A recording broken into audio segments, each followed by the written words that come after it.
What's up, everyone? Welcome back to another episode of the Apex, the podcast. The boys are here. We are ready to go, but it's not just us three, ladies and gentlemen. We've got JHawk on the show for the ALGS preview. We plan on doing this more throughout the future, bringing on JHawk, giving some more in-depth analysis. If you're not familiar with JHawk, what the hell are you doing? Go on YouTube, type in JHawk. You'll see the ALGS YouTube master. He breaks down all of the different teams' ups, their downs, their sideways, their diagonals. It doesn't matter. He breaks it all down, and he knows what the hell he's talking about. So we're going to bring him on. JHawk, how are you doing, my man? I'm doing great. I'm going to LAN in literally like 5-6 hours, so I'm feeling good right now. And I think that would be a perfect way to, we always start the show, obviously, like getting into our week. I think we'll start with you this week. JHawk, how's your week going? There's nothing to complain about, man. I did have one opportunity that was kind of in the works for like the last 2 months that unfortunately fell through. So that was kind of a bummer, but you know, slingshot method, as Enoch always says, we're back, we're going to LAN. Yep. I don't know. I'm the fact that I'm even going still feels kind of surreal because I'm not paying for it. The people who are running the whole show, they invited me out to do some little videos for them. I'm not going to spoil anything yet because I don't even know if I'm at liberty to say that, but they didn't tell me I'm not. So yeah, so it's pretty crazy that I'm getting to go, honestly. Yeah. So this flight. Yeah. This flight. Yeah. It's about to be a flight. Yeah. What's the plan? What's the itinerary? So the flight, I think the total travel time is 16 hours, 17 hours, somewhere around there. And so I'm flying out from Texas to Chicago. Then I go to Paris and then to Birmingham. So there are some layovers, but I'm trying to plan my sleep schedule to just line up with the local sleep schedule once I'm there. So I leave at 3:30 here. They're 6 hours ahead.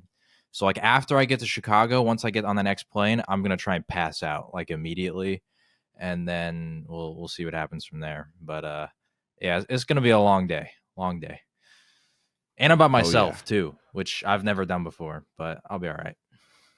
Yeah. The only thing I think that could get tough is maybe in Paris, but I mean, just look for letters, look for points of interest, I guess. You should be all right.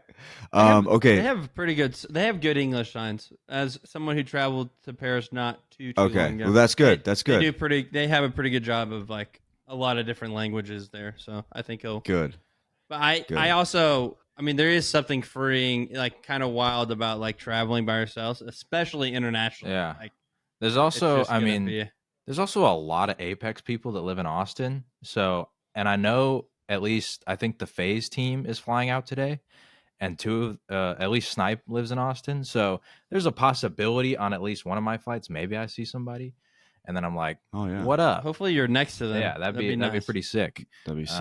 The future champions. But you never really know. Cool. You that's never really know. Awesome. Yeah, FaZe up, baby. Yeah, that's right. That's right. Enoch, how's your week going? It's been good. Nothing to complain about. Just same of the just building season. And I'm enjoying it. It's a fun ride. Beautiful. Finn? Okay, I reached one of my smaller goals of losing 10 pounds, which is really good. Very happy about that. It's nice. Yeah. But still got more to go. But I'm halfway to where my goal. I wanted to lose 20 pounds. So I'm halfway there. Just going to continue to keep trucking. Yeah. And I'm going on a date. But we're not going to talk about that now. I don't want to talk too much about it because it's like, we'll see if it goes well. If it doesn't, I don't want to I'm not trying to put too much pressure on it. If it goes well, it goes well. Okay. Literally, you just put the most pressure on it. You brought it up first. Okay. Nobody even said anything. I'm not trying to talk about it, but I'm just going to throw it out there. I'm saying that's going on in my week. I'm very excited about it. I have one, but I'm not going to talk about it. Yeah. I said, but I'm not going to, I am not going to talk about it, but I am saying that is going on in my week and I'm very excited about it. So you said I'm not going to talk about it. Wanted to tell the audience. Okay. All right. Good stuff. Yeah. Oh We love that. We love that. My week's going good. It's a little early for me, so I'm trying to get my brain going. Yeah, nothing crazy. Nothing crazy going on. Just a good, solid week. And mostly because we've got ALGS action on the way. Wolves just scored. I'm watching Wolves Crystal Palace. I'm up early enough to watch a Premier League game. That's going for me, I guess. Okay, so yeah, other than that, I don't think there's anything special in my week going on. Everything is cool, calm, collected. So let's move on into the ALGS Champs preview. And boys, we've got a lot to talk about here, which is why we've got the best man to have with us, JHawk. JHawk, I think the best way to start this thing off, because there's so many different teams, there's so many different storylines, I want you to kind of run through and talk about some of the storylines that you think, in your opinion, are at the forefront of, or what should be at the forefront of people's minds going into watching Champs this week. All right. Well, I'm going to start with the sad one because it's unfortunate, but it looks like Effect and the Aurora boys, which are, for anyone who doesn't know, Fire Beavers got signed to Aurora, are probably not going to be able to make it to LAN. I think they're still having visa issues. I saw somewhere that Nine Impulse from Aurora, he posted on Telegram, which I guess is maybe like a Russian version of Twitter or something. I don't know what it is, but a screenshot from that got posted onto Twitter, and it basically translated was saying that Monday is the last day that they realistically have. And that's tomorrow. So still no updates, which kind of sucks. I'm praying that they can get it together and they can be there because I don't know. I really love the Fire Beavers guys. Like their whole vibe. It's super fun. And then Effect, like he's a superstar, and it would just really suck for him not to be there. So that's one thing. And I guess by the time this episode comes out, we'll know if they got him. So hopefully they did. And if Aurora can't, well, first off for Alliance, if Effect can't go, Mandy is their sub. Which I mean, they finished 5th when he subbed 2 lands ago, so they'll be all right. But if Aurora can't go, then I think it's who was it? I think it was a South American team. Do any of y'all know who it was off the top of your head that would be the next up team? I'm trying to pull up the Split 2 playoffs because I remember it was somebody. Wasn't Leave No Witness, wasn't Glitch. Was it Start a Fight? No, Start a Fight's already going. Singularity's already going. Noctum. It's Noctum Esports. Nellis, Kings, One Worst, Cafe Zine's their coach. Yeah, Noctum. They were the first place team in South America the last split. I think they're the next up team if Aurora can't go in terms of champs points. It hasn't actually been officially confirmed by ALGS that they'd be the replacement, but I think they are. So we'll see on that. But after that, the fun storylines, I mean, the obvious one is TSM-DZ. They're tied at 3 apiece for lands. So, like, can one of them settle it? The fact that they're the only 2 teams to have won a land at this point is kind of crazy still. And I don't know. We'll see there. And then the other storyline being, can literally any other team win it? There's a lot of teams that feel like they're on the cusp that we'll talk about, I'm sure. So that's going to be exciting. But even like a micro story within that being, can a non-NA team win it? Like obviously Dark Zero, when they were APAC South, like they're non-NA, but like EMEA, APAC North, even South America, which would be like the underdog story of all underdog stories. If one of those 3 regions wins it, I think it'd be really good for the esport, but also just like absolutely mind-blowing, to be honest, because North America has just been so dominant. So those are kind of the major storylines. For all the teams individually, they all have one. But I'm sure we'll talk about some of those when we jump into it. Okay, so looking at Group A, Group B, Group C, Group D, I feel like we always like to talk about like what's the strongest group from your opinion. And for me in particular, I think I would have to go with either A or probably go with D. Well, no, hold on. D might be the weakest. C. A or C, I'm going to go with. I was going to say, I don't know about D.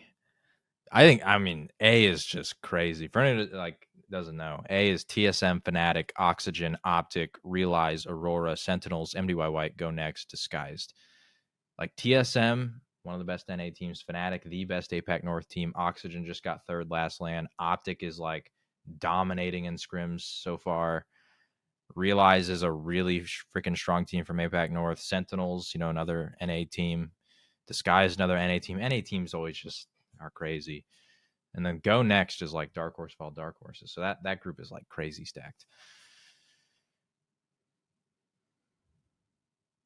Do you think Koifel is going to have like his breakout? Like, do you think he's going to have the effect, the effect that he had during Split 2 playoffs? Do you think Koifel has his time to shine now on the Sentinels roster, or do you think they're probably do you think they'll flop?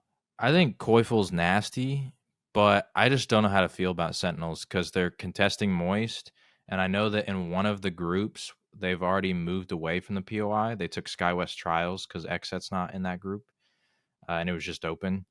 So the contest is interesting. Also, I think they're not going to play crypto anymore with like Arcane and crypto, and that's like been his thing for a long time. So I don't know. Sentinels, like, I like them. I think that as an NA team, they're absolutely capable of making finals just because they are from North America, and like Arcane's made finals before. Zenile has been super close to winning stuff, including, I think, last year's champs. He was on that SSG team at the time, right? Yeah, it was him. Frex dropped at that point. Yeah, so, I mean, they have the experience certainly to do it, but also, like, Koifel, like, just joined the team, like, what was it, a month or two ago? So maybe 3 months ago. So I just thought he's kind of been like the breakout player like that people haven't seen yet on LAN, and they kind of want to see it. He's insane. Like I'm not doubting him at all. Like the clips that kid puts out are absolutely nuts. So I'm not doubting him at all. I don't know how far they'll go just because of the circumstances. Like having to contest Moist is no joke. Yeah, and they're pretty dang good. Yeah. Let's talk about some teams that we know are favorites going in. Obviously, we have TSM and DZ.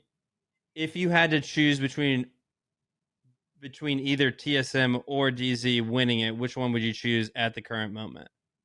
Oh, I don't know, bro. That's like a crazy. What would you guys pick? I'm going DZ. I'm going DZ. Yeah. Finn, you going DZ too? I would go TSM. He's going TSM. I would go TSM. It's just so hard because last LAN, like literally back-to-back games, like TSM could have won and then DZ could have won, or then they did win, right? So I don't know. If I gun to my head had to pick, I think I'd go DZ.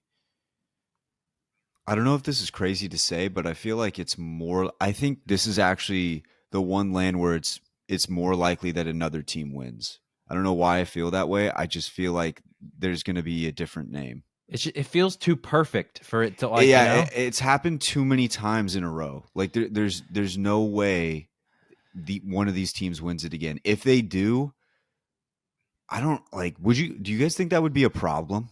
Yeah, I was gonna say that might be bad for the esport in general. Maybe not. I think. Okay, if DZ wins it again, I think it's bad. Eventually, they're going to have a tournament where one of the two doesn't win, or like two of the two doesn't win. And so, I think we are due. We are due for somebody else to walk away with a trophy. No doubt. Sorry. Yeah. I just think this time I feel like there's just a bunch of other teams. And Finn, earlier on, I think you were kind of leaning into you were saying something along the lines of, is it like who else would be a favorite? I think there's actually a lot of really solid teams out there that we're kind of overlooking, and I think the first one that comes to mind would be like XSET. Those boys are cold. I feel like so many people sleep on XSET all the time, man. They're always placing top 5 at LAN, which is like so hard to do. I don't like in terms of consistency in the history of Apex. TSM, DZ are obviously top 2 because they're the only ones that have won anything. But then right behind them, you have to put XSET. Like they're right there because they're always top 5. Like other teams like Alliance, they weren't top 5 this past one. FaZe and Oxygen are relatively new. Like, some of the teams like NRG was always placing top 10, but then this past one they didn't. XSET is just literally always right there. Always. Would that be like the S tier in your guys' opinion? Would that be like it would go TSM, DZ, and then XSET? Is there anybody else who fits into that echelon in your guys' mind? Because I can't think of one, dude, really. I don't even know if I would put anybody else in S tier besides those two. That's what I was going to say. I think it goes then A tier, and I think A tier is like top of A tier. Yeah, yeah. Because like last LAN, I would have put more teams S tier, but the fact that once again it like TSM and DZ hit match point in 3 games, and it was literally just them dueling it out until that last game. They were the only 2 teams on match point until the last game, and then like. Still, DZ is the one who wins. So there was almost basically no chance for anybody else. So I think at this point, they are S tier. Everybody else is below them. I agree. Okay, so we asked JHawk what his storylines were going into it. Finn and E, I want to hear your guys' storylines that, to you personally, are something you're going to be looking out for going into champs. Finn, go ahead, kick it off. I got 2. Is one, I think I really want to see what this Oxygen esports team is up to. I think we saw them place top 3, top 4 at this past LAN, and for both. I mean, I guess you can count for Reed. He played in a Twitch Rivals, but for Aiden and for Reed, it was essentially their first LAN. I mean, Vane's obviously a storied player. He's won a championship before. He kind of knows like that formula, and whenever we had him on, he was talked about that. But I am very interested to see if this team can continue to have the trajectory that they're at. Excuse me. And I think I would like for them to, either Aiden or Reed to have another type of breakout performance with them and see if they can try and win this thing. I think I would put them at the lower end of A or upper B right now. If we're doing the tier list, back to that again, but I think my eyes are them a B. That is wild. It's because a top because 3, they've only done. Okay, and you're giving them B. That's disrespectful. Okay, well that's fine. I think.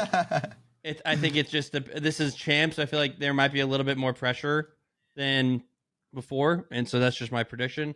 The second one was, I think, is this LG's time to shine? LG looked pretty decently in scrims over the past 2 months, and I think they've cleaned up quite a bit of their mistakes on Stormpoint and on World's Edge. They both have different flaws on those, but I think overall is probably. I really was always kind of concerned about their macro more than their micro, because I think this team is very good whenever it comes to fighting and decision making whenever it comes into fighting on an individual basis, and they're obviously very talented to be able to do so. But for me, it was always, okay, what is their macro looking like on their timings of if they do not get zone? Like, how are they going to effectively rotate around the map? And so I feel like maybe they clean that up at least a little bit. But how does that translate to LAN, as we know, with scrims not always being the exact same as LAN? And so when they get their feet wet, are they able to keep the momentum whenever they do have those good games and keep going? I got a question for y'all. Do you think that a pure edge team can win LAN? Because so far, only DZ and TSM have done it, and they're like, rotate early, get God spot. And like they have the best POIs in the game for doing that, outside of Wall. I don't know if Wall's the best, but the only thing I can think of, Jay, is whenever Furia did it and they got second place because they didn't win the game whenever it was on match point. Yeah. But that is the only time that I can think of a team being wholeheartedly edge and just taking everything in every single fight possible to win the game. Yeah. So no, I don't think that strategy is good for winning a tournament. I think it's good for getting second place. It was we had an interview, and it was if I remember correctly, I'm forgetting on who exactly it was, but it was a pretty big one. And they were talking about, we were asking them like, what was the biggest problem with pro players right now, and like I think we asked if it was like laziness or something, but his answer was, it's not that, it's more that people put themselves in a box of what type of team they're going to be and what type of play style they're going to play. You got to play it based on the situation. And it, like, if they're, I think that was the issue with Furia, was they were an edge team that was raking and doing everything possible to win. But then when it came down to that match point game, they couldn't get it because they were too often getting caught out. And I think the only way an edge team would be able to win it is if they were able to adapt in the late game and having to kind of change up their style a little bit to try and accommodate those final few fights. So then at that point, are they really an edge team anymore? You know? At least for those last few games, if they were able to win it that way. Because I don't know if you can keep playing with fire like that and put it away, you know? Because I'm just thinking like teams like Alliance, LG, Optic, like these are teams that are like top of the top, right? Like everybody is like, if these kind of teams were to win, a lot of people would not be surprised. But at the same time, they play like the most edge POIs you can possibly have. So like, yeah, they might get blessed by like a zone, which if they do, if you're on like match point and an Alliance pulls a lightning rod zone, like that's crazy. But if they don't, then they have to fight their way in. And I don't know, it just seems so much harder. Like think about like TSM when they won, they land at wall and it was a Stormcatcher zone. Like they walk over there instantly. When DZ wins, they land mill. It was barometer. It's like they get the zone that maybe it's not their specific POI, but they can rotate so fast to it that I don't know. I'm interested because like, what if Alliance, they land like lightning rod, right? And we get, I don't know, we get like a Thunder Watch zone. I don't know if they're necessarily going to rotate super early for it, even though it's kind of close, or like a wall zone, right? Like they're kind of going to do their normal thing that they do instead of going to play Godspot. And that makes it hard for me to envision them potentially winning. I think all those teams are capable of it, but I'm just wondering, like, is Edge actually capable of doing it without like getting blessed by zone pull when you're on match point? I don't know. I do remember Nocturnal, whenever we had him on, he said it's all about the zones. Like he said, you know, because I asked him, I'm pretty sure we asked him like what was like the most you know, like hard earned like land spot, and I think he talked about Sweden and them getting like 4th place or 5th place, and he basically was like, all it comes down to at land, especially in a finals, is okay, like who gets zone really, and how do you, but it's also about capitalizing on that, but a lot of times people do, but yeah, but that goes back to like POI selection is very important, because if you can be in a center spot to where even if you don't get God spot, you might get a somewhat prio zone for like top 4, top 3 type of zone, and then let's get Mixie, maybe win the game. And so one team that I wanted to ask you about, at least to get an opinion down, is the Dojo. Like they kind of have that edge play style, but they've also been pretty decent in scrims. I think for them not being a team for too long. How do you see the Dojo doing coming in from LCQ? Yeah, they're I'm saying top 5. They're averaging 10th in scrims, by the way, out of all teams, which is pretty impressive. So you're saying top 5? I'm putting them as a top 5. That's a bold take. I kind of like it though. I don't know, man. The Dojo feels like a team that has like they could be boom or bust, right? Like I could see a world where they like totally flame out because maybe they like lose contest to Alliance and it like throws them off in groups, and then like maybe vibes get shocked or something. But I could also see them having like pretty crazy potential, because I haven't really kept up with their contest versus Alliance, because I know that with Effect not always being there, sometimes Alliance just hasn't contested at all. So I don't know how it's going to go on LAN, but I don't know. We'll see. I think they're like a pretty big wild card team for me. And Enoch, with going into that prediction right there, with Dojo getting in top 5, I want to get some of your storylines. Obviously, the Dojo is probably one of them. Was there anything else that you were thinking, just from your watching perspective, that you're going to be looking out for? Yeah, Dojo's definitely a big one. Excited to see what Design's going to do. I would say that's my favorite team to watch, at least going into the next round of games. And I would say that with Fen, that I think Oxygen, there are also in my like top teams to watch. I think that they've been putting in more work than anybody else. And then I also think from a sheer bodies on board supporting the mission of getting the job done, they just have more staff than any other team that I'm aware of. I could be wrong, but they are just stacked with individuals who are working towards this team becoming a champion. And at least from what they've been showing a little bit on social media, they've been putting in the work, like in scrims, out of scrims, just constantly working to make sure that they're going to show up and be able to do their best. I don't know how Fen is going to say that he thinks that they're going to be more nervous just because it's champs. These dudes pulled up to what, 2 of them were their first LAN ever. They did not give a fuck, and they got 3rd, and they balled. And I remember I was thinking that they were a team that I had said that I could see them not doing as well because it was their first LAN. They showed up to their first LAN, balled. I don't think they care at all that it's champs. Those dudes just want a trophy. They just want to be that team that is the first team to win it. That's not DZ and TSM.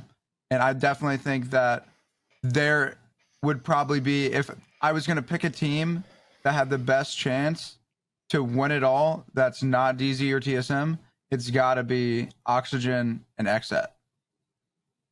And then maybe throw NRG in there, but even then, yeah, I think it's just Oxygen has such a good chance. Dang.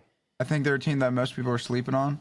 But then, yeah, XSET, as we talked about earlier, they're just a different level of consistent who have just never been able to bring it home.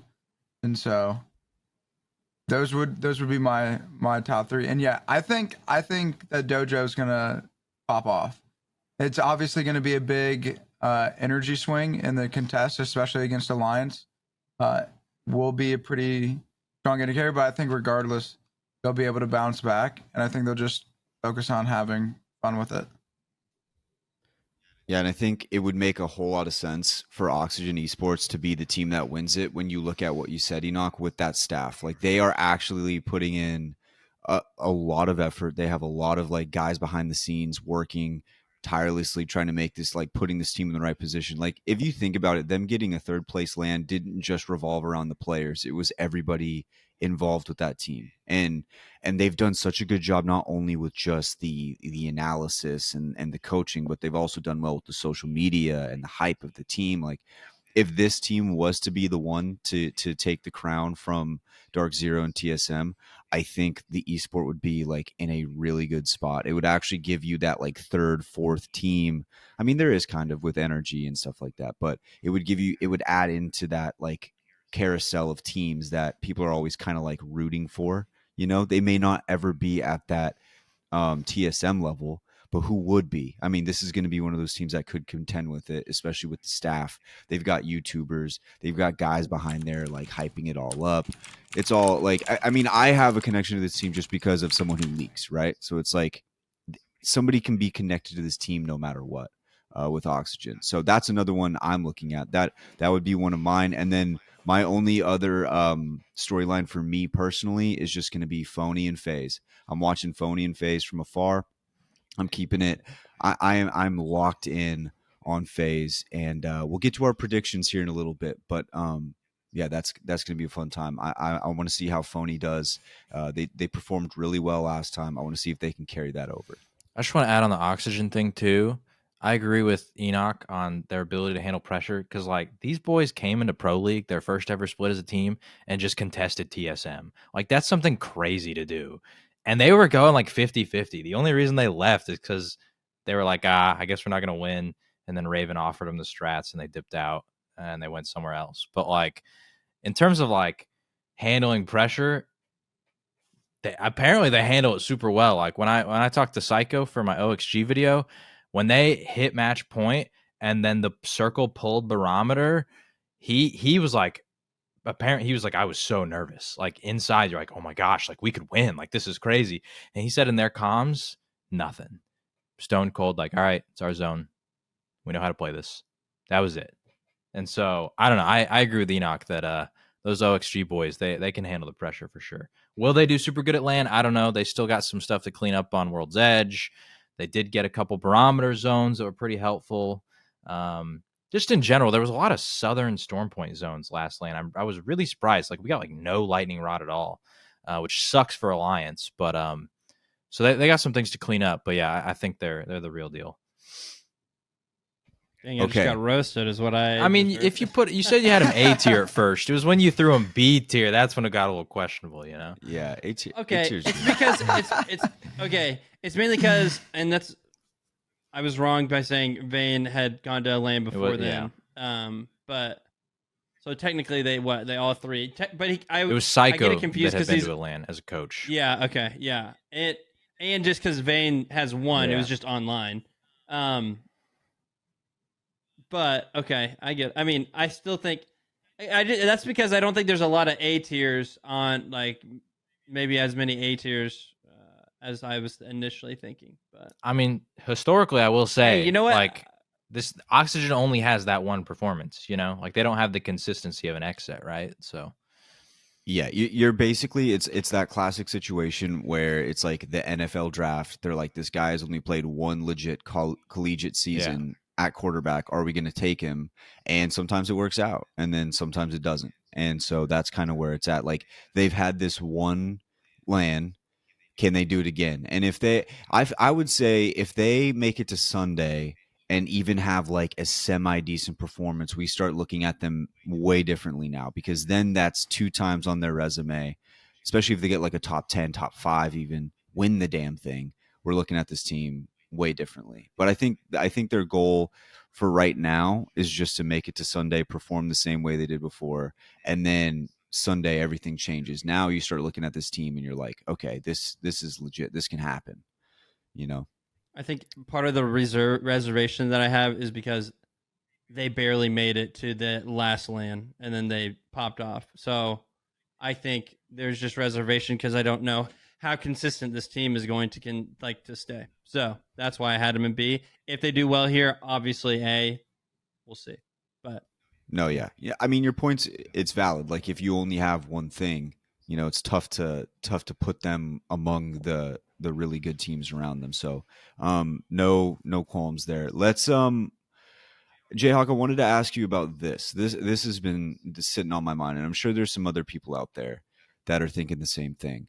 We got a pretty big season change in just the game in general, and they're going to be playing on that patch. Lots of changes going down. Specifically, beacons and all that stuff have been pretty much, I don't want to say nerfed across the board, but there's more distribution across the board. At one point, Energy was saying that their POI was getting beacon 80% of the time. During, you know, the split 2 LAN, it wasn't coming their way. Now it's been nerfed kind of to where it's like even. How, not only with that, but across just this entire patch, how is this going to change going into this LAN? All right. Change how teams play. Yeah. I'll start with the ring console thing. So I didn't know this until after the last LAN. Somebody informed me of this. And so the way the old ring consoles used to work, so because I even thought this was how it worked, was that each ring console had like a percentage that was given by Respawn of you're going to spawn X amount of times per number of games. But apparently that's never how it worked. It was always completely random. Like literally you load into a game, any of them can spawn. But there was a rule in the game where if 2 of them were too close together, they could not both spawn at the same time.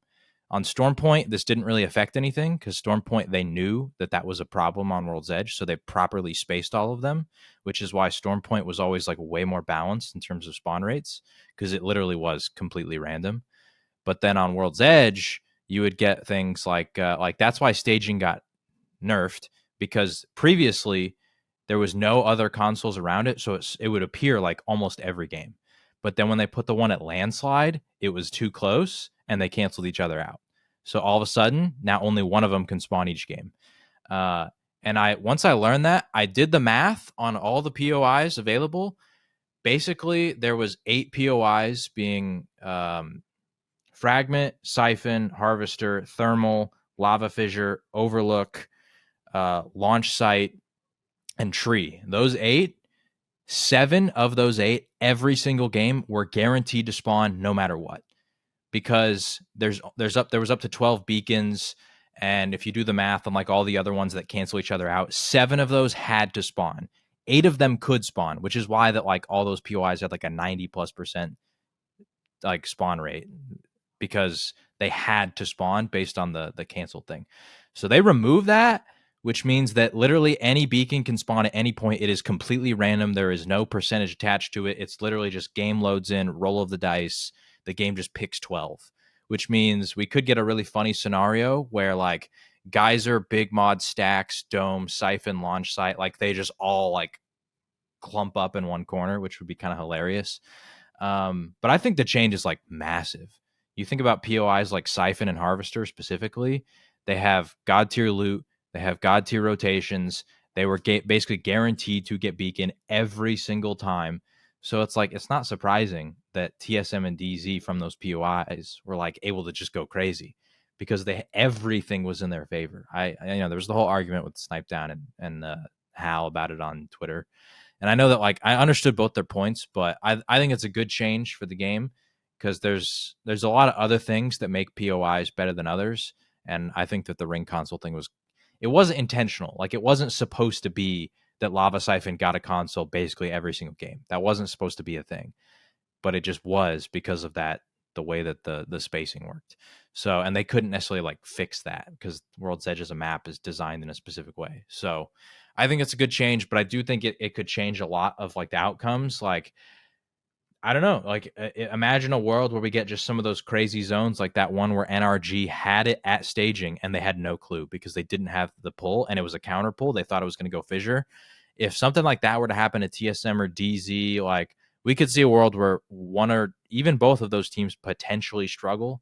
I don't think it's going to happen because their POIs are still like that amazing.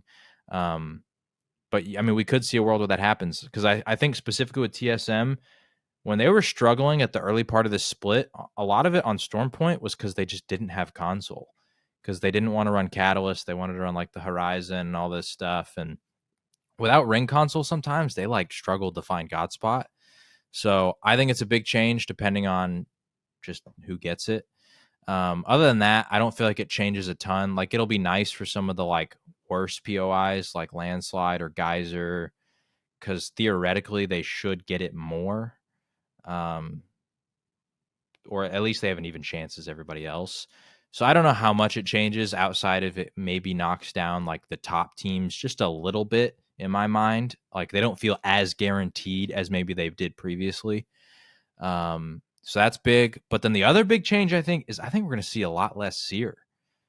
And shout out to you, Wyatt, because you've been hyping this man up, but we're going to see a lot more Fuse, which I think is just, for anyone who doesn't know, the European team Go Next, that man Bambino has been running Fuse forever. Like he is a Fuse OG. And so I'm really excited to see them because they've been popping off in scrims. They're right behind Dojo. They finished 11th in scrim average. And this feels like their meta, the Fuse meta. They've been prepared for this moment, which I don't know how you guys feel about Fuse. I think it's going to suck if everybody runs Fuse because it's just going to be nade spam like crazy. But I think the lack of Seer could be pretty big. With Fuse, usually means there's more Watsons. Yeah. Because she's about the only counter to Fuse. Do you see a world where people just start making a straight up just counter comp, going back to the whole 100 Thieves comp of the Newcastle Watson, either Valk or some sort of movement character like Bang on like a Storm Point? That's what I would think would be useful then. I don't think he'll be like so dominant. Like, I don't think it's gonna be even half the teams in the lobby picking him. I think we might see like 5, 6, 7 teams, and then like maybe it depending on like the lobby, because like TSM and DZ have been experimenting a lot with him. Like I said, Go Next has been using him, so we could see more teams like that. I know XSET has used him in the past, so I think we'll see like a handful of teams, but I don't think it'll be so crazy that people are like, we have to pick Watson.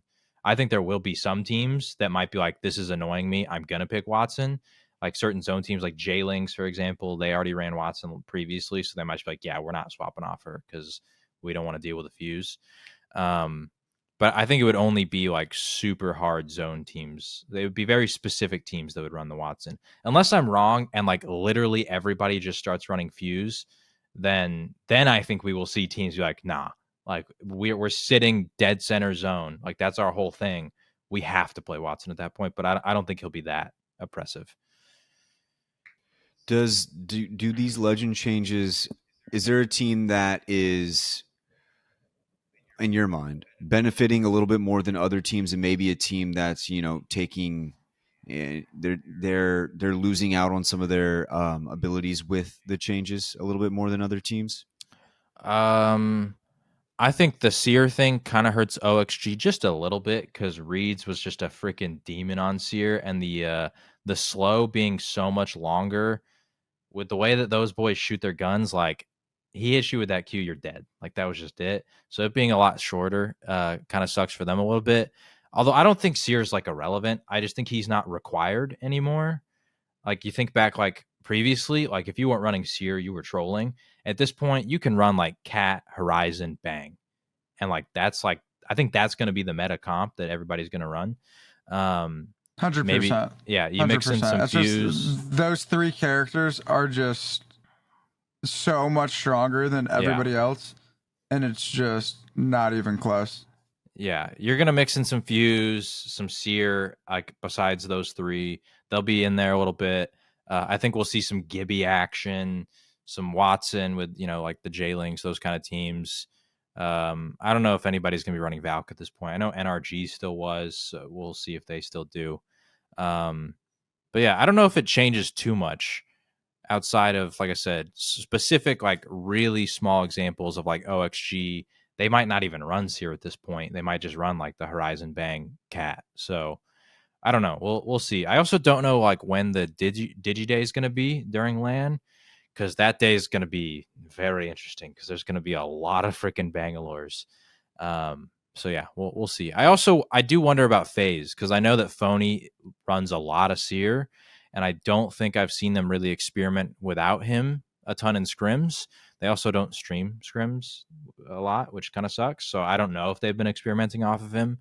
Same with like XSET, Fun runs a ton of Seer. There's just a lot of teams that I think have run a lot of Seer, and they were very good with them, that I'm interested to see how they do without Seer. If they don't use them, I think they still could if they wanted to. Okay, so let's get off of NA a little bit. Obviously, NA is the region, but if there were some teams that people should be keeping an eye on outside of NA, in your opinion, who are some of those teams that they should be looking at? I mean, you can't sleep on Moist. Those Moist boys are freaking nasty. Like, in terms of it, if they get blessed with zone, like Moist is one of those teams that I think can potentially win the whole thing. They're a zone team. They play out of Overlook and Command Center, so they have POIs that they can rotate pretty well. They're not as OP as like, you know, a Siphon or a Harvester or a Mill, but they're like good for rotating early. So you can't sleep on Moist. Also, unfortunately, my boy Pricey, he called it. He dipped. I think he's retired at this point.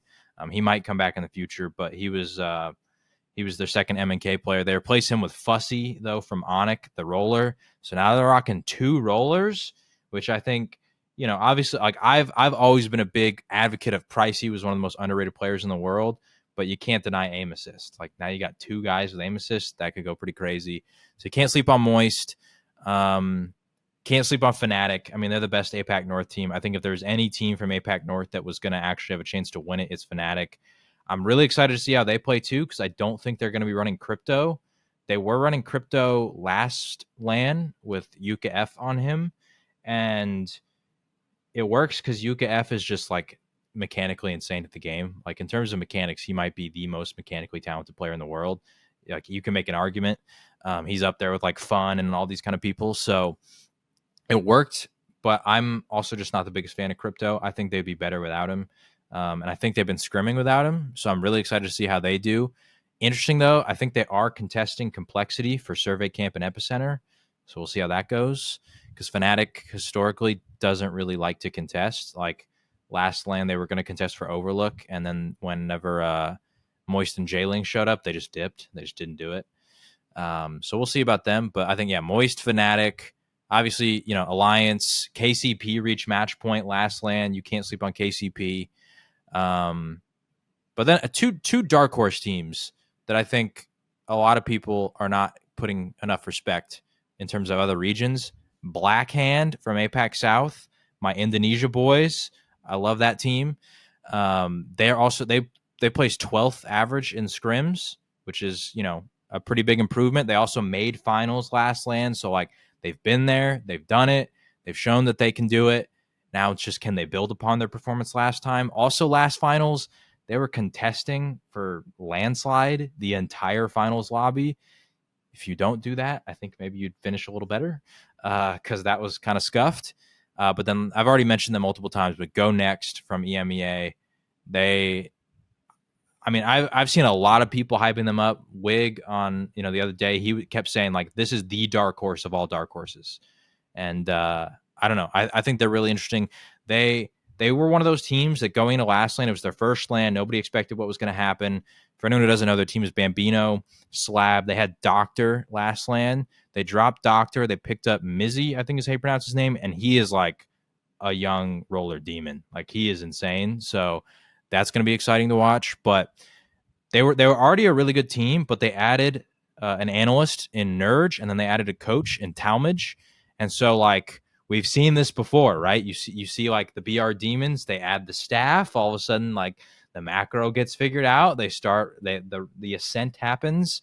I would not be shocked if Go Next, having added analyst, coach, roster change, this kind of just fuels them to even greater heights. So yeah, teams can't sleep on Moist, Fnatic. Those are kind of obvious. Alliance, KCP, but then some sleeper ones, Go Next, Blackhand.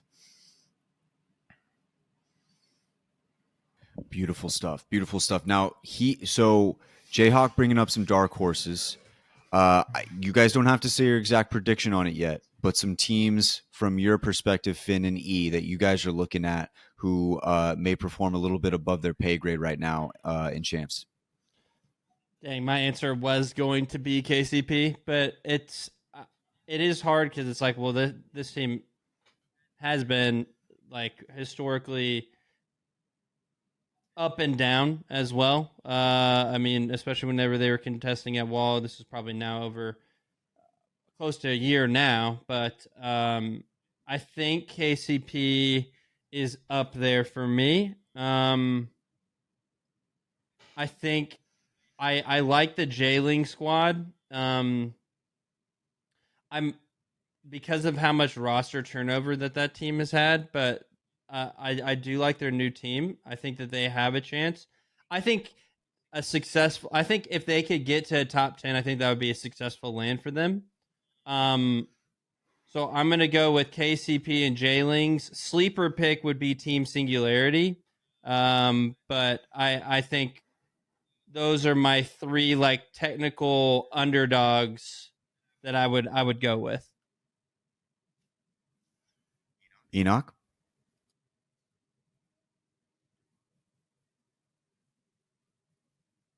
You're muted, brother.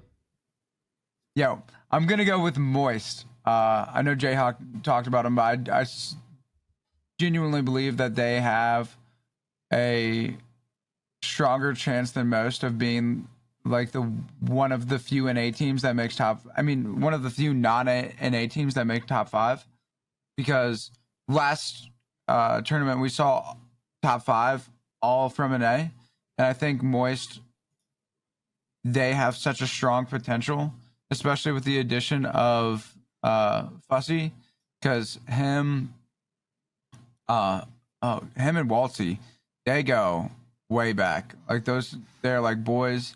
And so from the team chemistry perspective, you might be like, oh, they just had a roster change. That's a negative.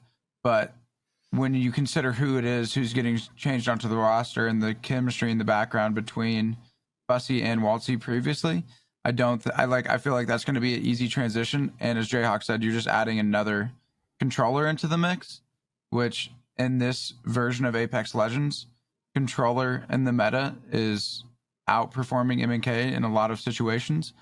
Pricey, I heard, was like an absolute just animal though, and was insane at the game, like mechanically. But there's just that consistency that you get from controller, and we'll see how they're looking.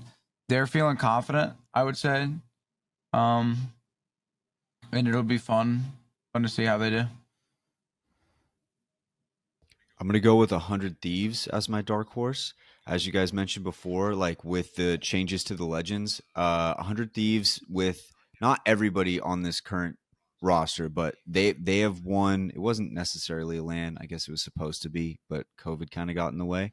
But people forget that they've won before, and I think that this new patch kind of favors the style that they won. They won on, I think it was Val, Gibby, Caustic.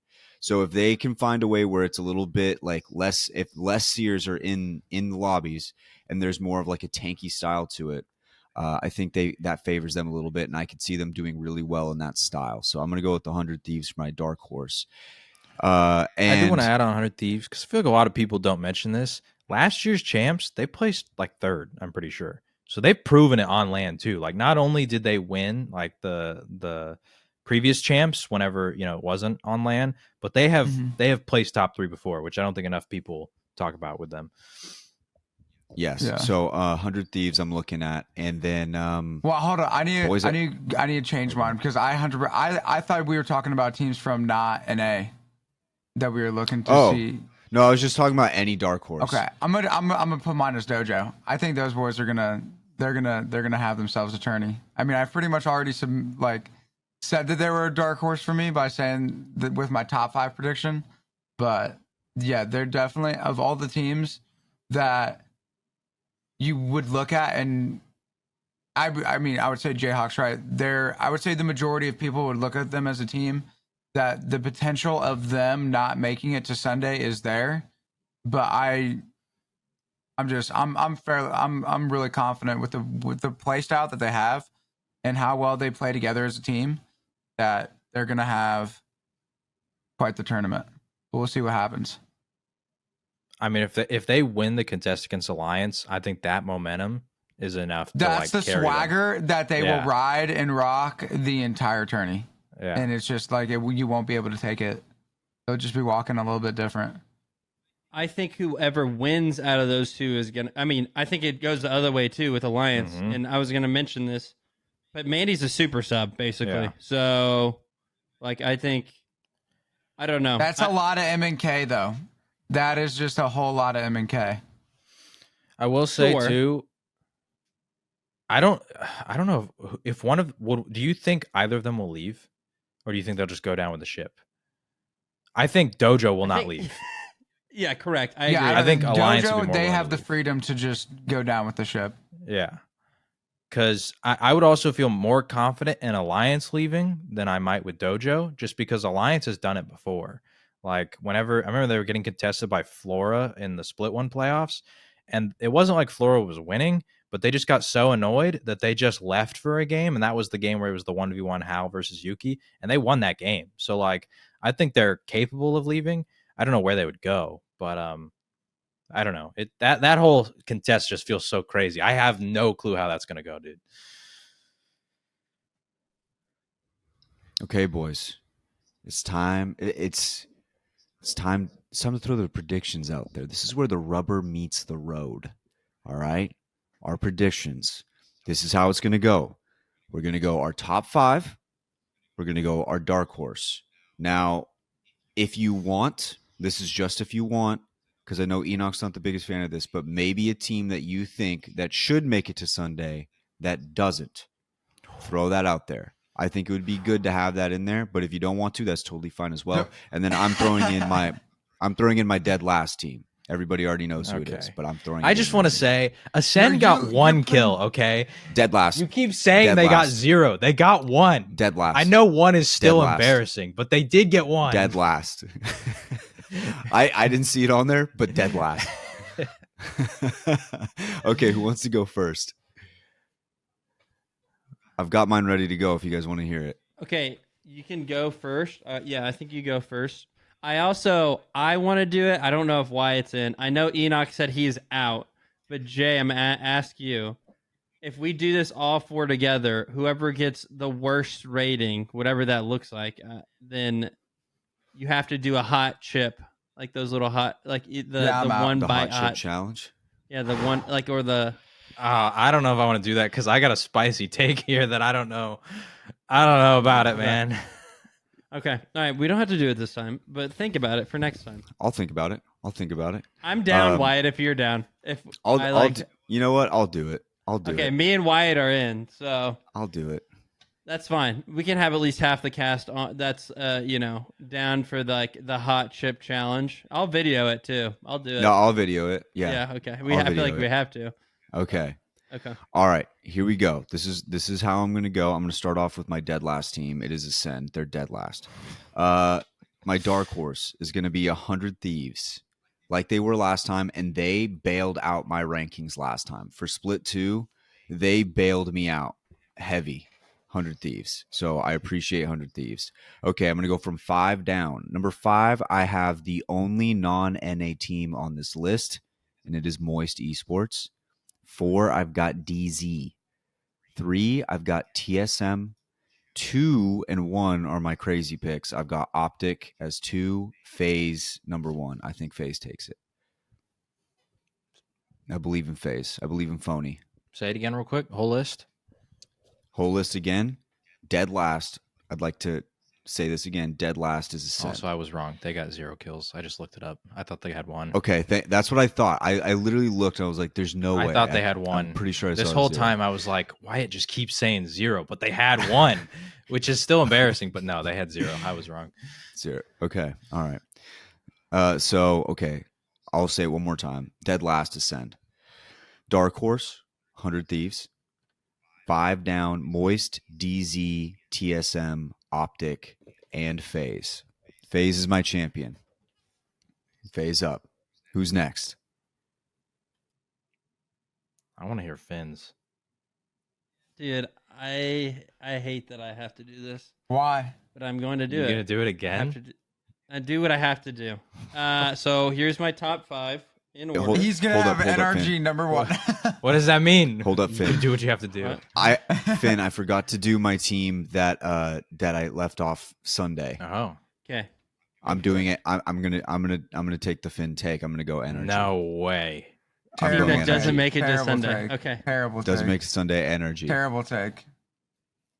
Dude, I love him so much. Dude. Why would you join him on the worst take that's happened on the show? Listen, I don't know. I feel like I got to do it. I feel like I got to be in the band. I feel like we've made enough jokes to where I kind of feel bad now when I make the joke.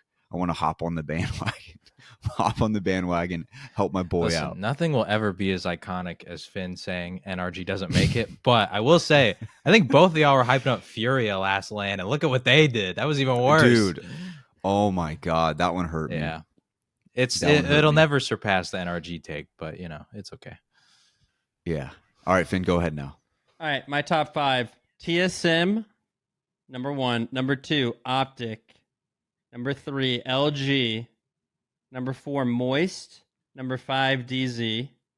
My dark horse is going to be KCP. Shouldn't make it to Sunday, or should make it to Sunday, but doesn't. Sentinels. I don't know if I mean maybe that's a maybe they're not even projected to be Sunday, but they did pretty good so far in their scrims. But so I'm going to argue that that's a decent pick. They did place ninth. Last team, for anyone who wants to know. Yeah, placed ninth in scrims, so they've done pretty well. So technically, they should make it to Sunday, but I'm going to guess that they don't. In average score, ninth in average score, so that's over all the scrim games too. Yeah, it's pretty good. Dead last team in the finals specifically. So I think this team will make finals, but then get less. Dreamfire. So that's my team. Okay. I'd also like to specify that I picked Ascend not to get dead last in finals. I picked them to just be the first team out. There's no way Ascend is going to get dead last in the whole tournament. They're heading home first. No way. They still made the finals last land. The entire tournament, they're last. Okay, who Enoch you or some JHawk? Mad hater vibes. Me? No. No. This is all analysis. I'll rip it. All right. So my top 5.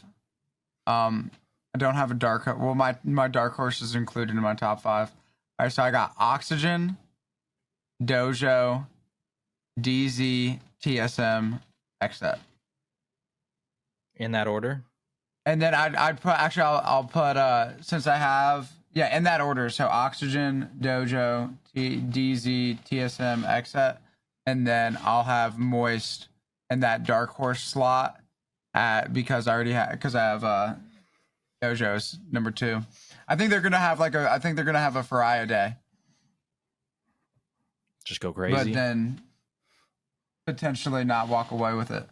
But we'll see. All right. That leaves the man himself. Now, have you ever put out a prediction on like any video or anything, or is it usually just Twitter? I did I was going to do all 5 regional previews last LAN, and then I was doing a tier list along with it, but I never got to APAC North and NA, which was like a bulk of my top 2 tiers. So I did it on like my Patreon for those people, but I didn't get to put it out on YouTube, unfortunately. So I put the tier list on Twitter. But even that one, I was a lot more generous than I think most tier lists would be. Like, I didn't do like winner, top 5, all those kind of things. I did like favorites, contenders, like these kind of things, like just like general conceptual things. But my last LAN, I picked XZ to win going in, and then like finals day, I swapped it to Fnatic because I was feeling spicy, and that didn't work out. So, all right, but I don't think I've ever done like an official. Here's my top 5 prediction of the actual LAN, and I'm not gonna lie, guys. I knew you were gonna ask me this, and I've been dreading this moment for probably a week because I'm gonna leave out a team. I'm gonna leave out multiple teams that I think are like gonna prove me wrong, and I'm gonna sit here and look like an idiot next time I'm back on here. Like, of course I left them off, but all right. TSM and DZ are both going to be in there, but I'm not picking them to win. I don't necessarily care what order they finish, but they're going to be in the top 5. I think somebody else is going to do it this time, but I can't disrespect those 2 teams because they're just, every time, they're just right there. So TSM and DZ are going to be there. Then I'm going to have XZ, but I don't think they're going to win. I'm going to have...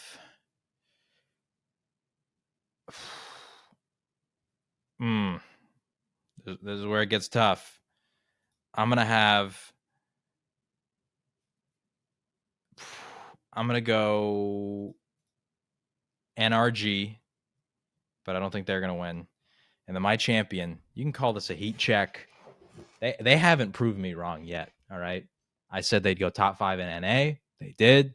I said they were my dark horse for LAN. They'd surprise a lot of people, and they did. And so at this point, when you keep making shots, you got to just pull another one. So we're going FaZe Clan, baby. Phony's going to take the dub, I believe. Yes. FaZe Train, Phony Fan Club. Yes. Okay, hit me with your dark horse and hit me with your team. Dark horse. Dark horse.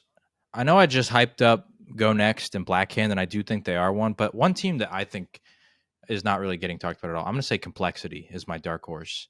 They were so close to making the finals lobby last time, and they barely missed out. I think they clean up some of those issues. I'm going to say they're my dark horse. And then team that should make finals but doesn't, I am going to say, well, hold on. Let me make sure did this team even make finals last time? Because I don't want to say this team and then it turns out like it's not even a hot take. They did make finals last time. I'm going to say Pulverex, APAC North team. I don't feel like it's the hottest take. They finished 16th last LAN, but they were third at the Split 2 playoffs last year. They made it almost to the finals as a duo at last year's champs. I don't know. I feel I've been seeing a lot of Pulverex love, and I just kind of got a feeling that this might not be their LAN. Okay, there we go. Beautiful stuff. Awesome, boys. I think this was probably our best preview so far. We got a lot more information here with JHawk in. We really appreciate your time, JHawk, and hopefully, man, your prediction goes well. That would suck if it didn't. That would just be so terrible. It would just suck so bad. It would be so bad if it didn't go well. But seriously, guys, I will say this about JHawk. Last on Split 2, I saw he was live on my little Twitch thing, and I decided to click on it. One of the best decisions I've made to just watch JHawk stream during like the actual thing. Like, no disrespect to the broadcasters of the Apex and their actual channel. It's more because JHawk does such a good job at going into the right like areas, the right teams to watch as they're happening. Which sometimes I think the Apex broadcast struggles with a little bit on getting into the right spots. And then you also get to hang out with JHawk, and he has all of his analysis and in-depth stuff that he's always talking about.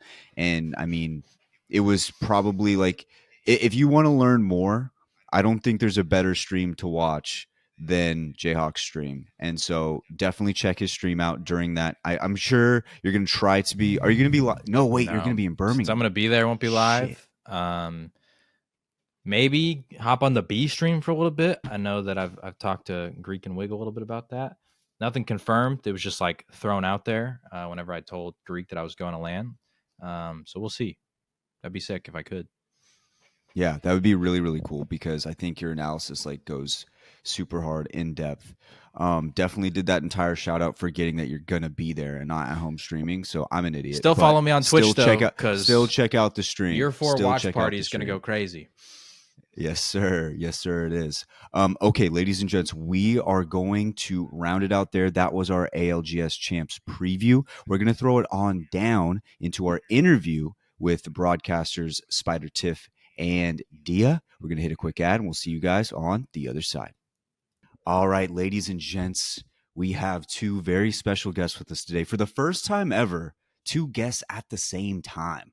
Can't believe we're doing this, but I am so excited. We've got DiA and SpiderTiff from the desk on the ALGS broadcast team. We are so excited to have both of you guys.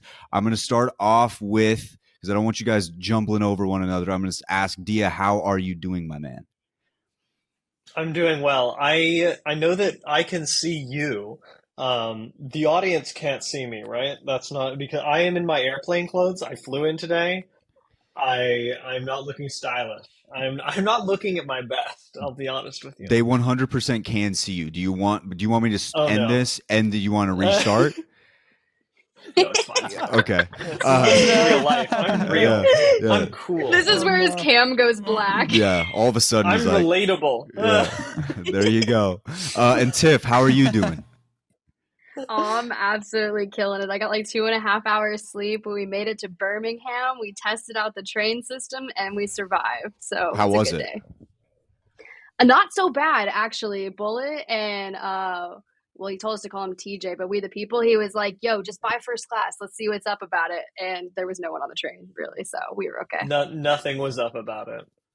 It was fine. Every other ticket. We didn't even sit in first class, actually. So. There you go. Beautiful. Well, it's a pleasure to have both of you guys on. It's been in the works for a little bit, and I'm so pumped because it's always great to have people on the broadcast in the show, because there's really a lot of behind the scenes stuff that the listeners don't always get to see. But I do have one question that I got to get out of the way before anything, because it took over my soul the last time I was watching a LAN. This goes to DiA. what are we doing with the hair? I got to know. Because the locks are luscious, the flow is ready, the lettuce is just primed. I want to know what's happening with the hair going into this into champs. We got any ideas? I can tell you that I always, because we have at least 3 days of broadcast, we have 5 in this particular case, I always go for at least one day where it's full down, one day where it's in a bun, and one day where it's in a braid. I have some days where I think it'll be coordinated with my outfit a little bit more this champs. So something to look forward to, but nothing too crazy. I like letting the hair speak for itself. I mean, and it does, because last time I think the day that I took the picture and uploaded it where I said this dude's flow is immaculate was when it was down. So I'm excited for the down day. I'll be looking out for the down day. I'm excited. But yeah, so it's there's so much stuff to go around with the broadcast. I wanted to start off first with, obviously this is in a new venue. You guys were in the Copper Box for a little bit now. I'll throw this one down to Tiff. With this new venue, I don't know if you guys have gotten to see it at all. Is there anything going into, like, is it going to kind of change the way you do things, or is it more just going to be, same old? From what I've heard, I've heard they're trying to implement some new aspects to the spectator POV of the broadcast itself. Whether or not it looks similar, I've been told it's a larger arena. I haven't actually seen it yet. We'll probably go dabble in on media day and try to take a sneak peek, but I don't think they're actually sharing photos until closer to group stages itself. But I'm excited if what I heard, it's just like a little change up, but I think it's going to bring just a more fun aspect. And if we can keep getting little changes, maybe, looking into year 4, we'll see some really cool stuff. Beautiful. Yeah. So one thing that it's going to go back to, like, a little bit behind the scenes, and I mentioned it a little bit earlier, but do y'all as broadcasters communicate, like, your dress code, like what you guys are going to be wearing? Like this person's like, okay, I've got green today, you can't wear green, like, or do y'all try to match or anything? I have to know, is there communication between all the broadcasters before an event? Well, I like to post a selfie as quickly as possible that morning of. I'll get ready like 3 hours before everyone else, hit the selfie and say it's live, and claim, usually I'm wearing black. So if I can claim black before anyone else, it is the best moment of my life, because they usually don't want everyone wearing black. Yeah, I try to coordinate it by doing it myself, I guess. And for champs, we have outfits or looks that will prepare. And for this event, we've had a stylist come on and help guide us along in terms of, like, what we should wear to match with each other or whatnot. Yeah, this is actually the first time that's ever happened in Apex for the broadcast, from my understanding. So it was kind of like different color schemes per the days and kind of certain vibes, you're right, and then kind of scaling it up for Champ Sunday. But I'm excited to see what we all look like. Are we? I know you said, like, this is the first time they're bringing in somebody to help with y'all, but when it comes to just, like, the broadcast in general, are they? I know you said that they're trying to do maybe something a little bit different, but does it feel different than, like, for example, Split 2 playoff LAN? Does it, like, actually, like, feel different with, like, the group that you're with, the producer, or y'all as, like, broadcasters whenever you're going into champs comparatively to just a LAN for, like, a Split 2 playoff? Ooh, I can kick this one off, and I'll throw it over to Dia, because I know we're still kind of newer to the broadcast talent team, and there's been a lot of shifts with who people work with and kind of trying to mesh duos together and see who works the best together. And, like, that is kind of interesting, right? Champs 100% feels different. I think behind the scenes, they're looking to step a lot of things up, but it's a live production. It's insane how much is behind the scenes. Like, one little thing can go off and it can be cataclysmic to everything that we experience and our viewers see at home. But from what I understand, we got a new in-game director coming out of APAC South. He's worked on Longshot GG, and I've heard like nothing but good things about him. So I'm really excited to say, like, I'm hopeful that the observing experience that our viewers see on that live broadcast will encompass a lot more of the fights, more of the hype, and just more of the fun of it. And even Split 2 playoffs, just the viewer experience, the orgs, they had more booths in there so they could sell merch and stuff, because it's like, yo, if I go to a LAN and let's say I'm a huge Alliance fan, I want to be able to get Alliance jerseys. I want a little radio. I want to be able to support the teams, especially for the teams that like the dojo coming in, which is super sick, by the way. If they had jerseys or merch, like you'd want to support that team and give back to the players, especially with how much it costs to get there. And I'll throw it to DiA. Yeah, the preparation and feel of this event is very different from a like where it lies in the calendar and competitive year as well, because when you're leading up to Split 2 playoffs, there's still a lot that you can draw from Split 2, and in between playoffs and now you have LCQ and then you have scrims, and it's not quite the same data set to draw from, so preparing for the event in that way also does feel very different. And there's almost like because Champs defines so much about the year and the esport, it's the summary or the capstone of our 2023 in this case. There's a little bit more pressure to find out what directions we really think are important to be seeding early on,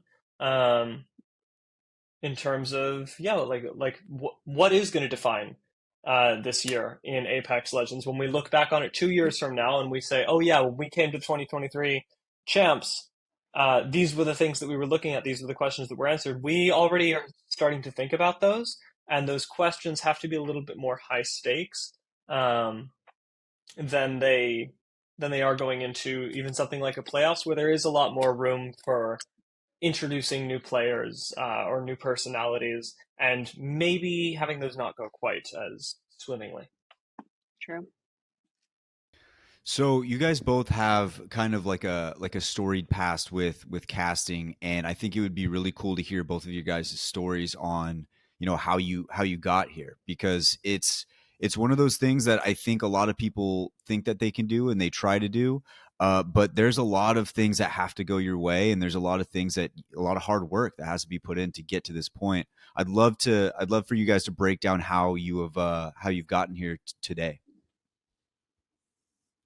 Tiff, do you want to take that one? Ooh, yeah, I'll kick things off. So originally I wanted to be an action sports reporter. I grew up racing dirt bikes, and I kind of transitioned in that sport from me being an actual athlete to me interviewing athletes for local media companies. And then I kind of ended up going to school for journalism, which I switched because I realized I kind of only wanted to report on things that I cared about, and I didn't like people telling me what to do. So I switched to business school, and meanwhile I found streaming. So I actually started as a streamer playing Apex Legends maybe during like season 2. And as soon as I got an opportunity, my first cast was actually Call of Duty multiplayer, which I'm a BR fanatic. So Apex, Warzone, like give me those things. So that was a whole different ball game. And then I just kind of kept working. And the way I look at it is, as long as I can be like 1% better than I was on my last cast, it'll eventually add up more and just keep expending over time. And I think it was more of like a right place kind of luck aspect of it that I landed on the ALGS broadcast so quickly, because a lot of people were like, oh, she kind of came out of nowhere. We weren't expecting this. You know, DiA and a few others had been kind of grinding the challenger circuit scene for a bit, and I was rather kind of newer to that aspect of it, but I wasn't necessarily new to casting. And it's kind of like they look at the talent team as a whole and they try to say, okay, well, this person can kind of fit in here. We want to see them work with so-and-so.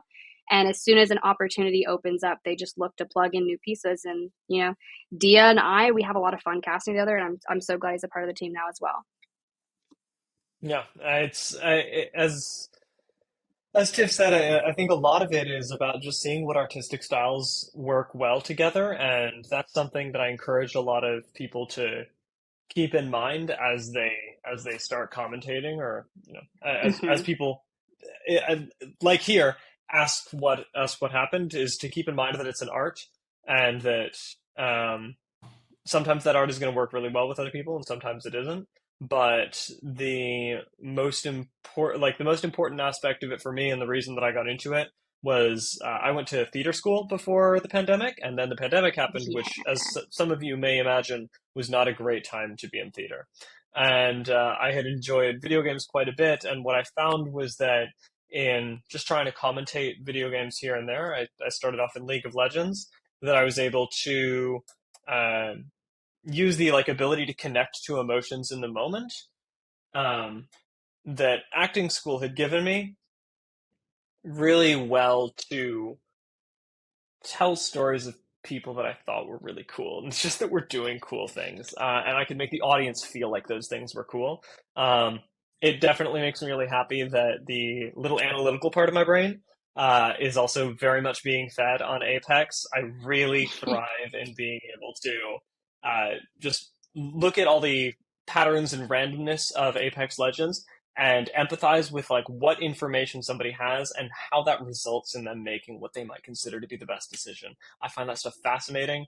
And so for me, it's always been a journey of passion, and most importantly, one that just kept going. You keep improving by a little bit, and you do an extra day, no matter how difficult it feels or how far away your goals may be, because it's just about, who stays around.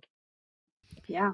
Yeah, and it's interesting because you mentioned your film school and theater and all that type of stuff, that background.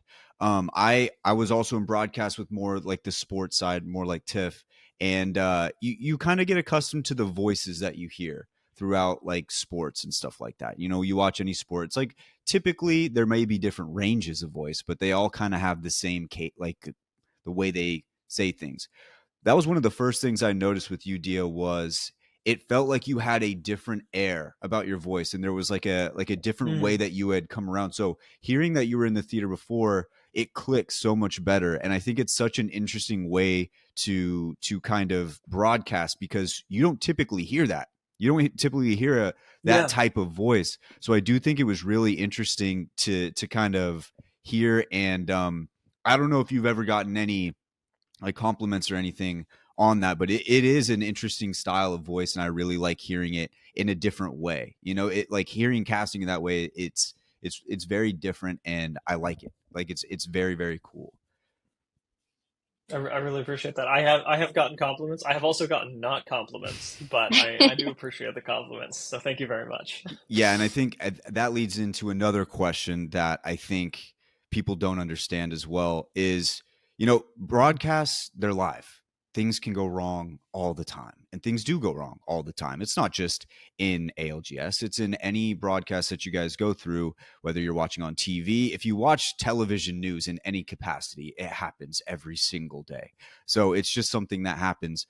And I think a lot of times, especially for whatever reason, the last split, I felt like the casters were getting unfairly kind of treated in the way that they were being talked about online. When you have to deal with stuff like that, is there a specific way you guys have found helps you deal with the negativity and people kind of coming at you for things outside of your control? For TIFF, it's war. TIFF chooses war. I use it as motivation. It's true. I will sit there, I will read it, and it will fuel all of my energy for my next cast. And that's not necessarily the healthiest way to approach it, because the way I look at it, especially if you talk anything down on DiA, they'll be like, oh, this caster, DiA, didn't do anything about rotations or say anything. I'm like, you did not listen to him cast at all. He is one of the most knowledgeable people, and he is a color commentator. That is his entire job, is to be able to tell a story, predict it, and if it happens right, great. And if it doesn't, whatever. Chalk it up to the next prediction there. But my job as a play-by-play, which is interesting because I started as a color commentator, is now moving towards a play-by-play. So obviously working on strengthening that. But my job is to set DiA up to shine on his analysis while calling the action itself, right? It's what is happening now. DiA's the why. And that is kind of how we're working to mesh a lot of our stuff. So if I can make him look like a genius, W, that is exactly what I'm trying to do here. And that's okay. And if people are like, oh, well, Tiffany's more surface level, it's like, well, that's because that's kind of the more role that I am in our casting duo. And then people don't understand that. So that makes sense. Like people, the average viewer, they're not going to know, okay, so-and-so is a stage host, so-and-so is a host. There's a desk analyst. You have your expert. They keep bringing in professional players. Like we have Bullet and Graceful coming in this time around. I'm super excited to work with them and hear their aspects of it. But there are just different roles. And then even as someone on a desk, you get maybe 30 seconds to produce, 2 to 3 sentences that have to be good quality sentences that sum up everything that you just witnessed. And to get granular and on the deep levels, it is so tough because I know for a fact DiA and I could sit there for 30 minutes talking about one particular play. But yeah, the haters are fun. Let's just sum it up that way. Tiff is fantastic because where I might not stand up for myself and feel particularly passionate about something, she will go, no, you do deserve good things. And that is like the energy that I need. You were talking about maybe getting some unfair criticism. I will say as commentators, it is kind of part of the job. And it might not feel great. It might not be the best part of the job, but when your face is on screen and when you're the person who's talking to people about what they're seeing, them associating you with the finished product is not their fault, and it's just sort of an accepted risk. I had a lot more trouble dealing with it before I ever did an in-person event, because at that point the best strategy was just ignore it. Don't engage, and it'll be fine. And at Split 2 playoffs, I think there was a big turning point. We're actually being surrounded by people with whom I was creating a product again, by the team at EA and all of the commentators. You know what's going on behind the scenes, and so when something does go wrong or when you do get critiqued for something, I was able to keep my focus so much more on producing the best possible thing with the people around me and making their experience and our storytelling in that event good. Rather than focusing on what a person in the audience might have thought. It's building a product together. And that's what I've really enjoyed about in-person work so far, that it's so much easier to focus in on that and keep the vibes good. So more on the task, less on the result? Yeah. Gotcha. Don't get me wrong, results are important, and I don't want anybody to hear this and come away going, well, they don't care what they say. I do care what I say, but it feels a lot more like the people around you, when they understand what you're going through and what the event is going through, that you're able to work through those challenges together, and it's not something that you did that messed everything up. Well, anytime you're putting yourself out there in the online space, there's going to be people who like you and think that you're amazing, and then there's going to be people that just don't like you just because you're not going to resonate with everybody. And so that's just true. Part of being out there online, is that okay, I'm going to have some weirdos that are going to be going through some negative emotional energy on their own, and then they're going to use that and then put it towards me. And so it's just you just got to not care. Yeah, no, that's valid. And honestly, me as a human being, when I watch content and consume it, I have my favorite content creators. I have my favorite broadcasters and other esports that if I can listen to them every time, or they could literally cast paint drawing, I'm going to listen to it. And they make it awesome. So I have my favorite pairs in the different esports as I watch, but that's just what makes it unique. And you're right. People are going to like you, or they're just not going to like you. And that's on them, right? As long as you're still doing a good job, there will always be those people that are just I just don't like her. And that's fine. I get it. Same, sure, whatever. But we love Apex. I wouldn't cast a game if I didn't love it. And so I think if the viewers at home just realize, hey, I play this game too. Trust me, I love it just as much as love hate. Let's say love hate. I have a love hate relationship with the game. Always have. If you don't, if you purely love this game, the entirety of the Apex community. Yeah. So you're in good company with that statement, no doubt. Exactly.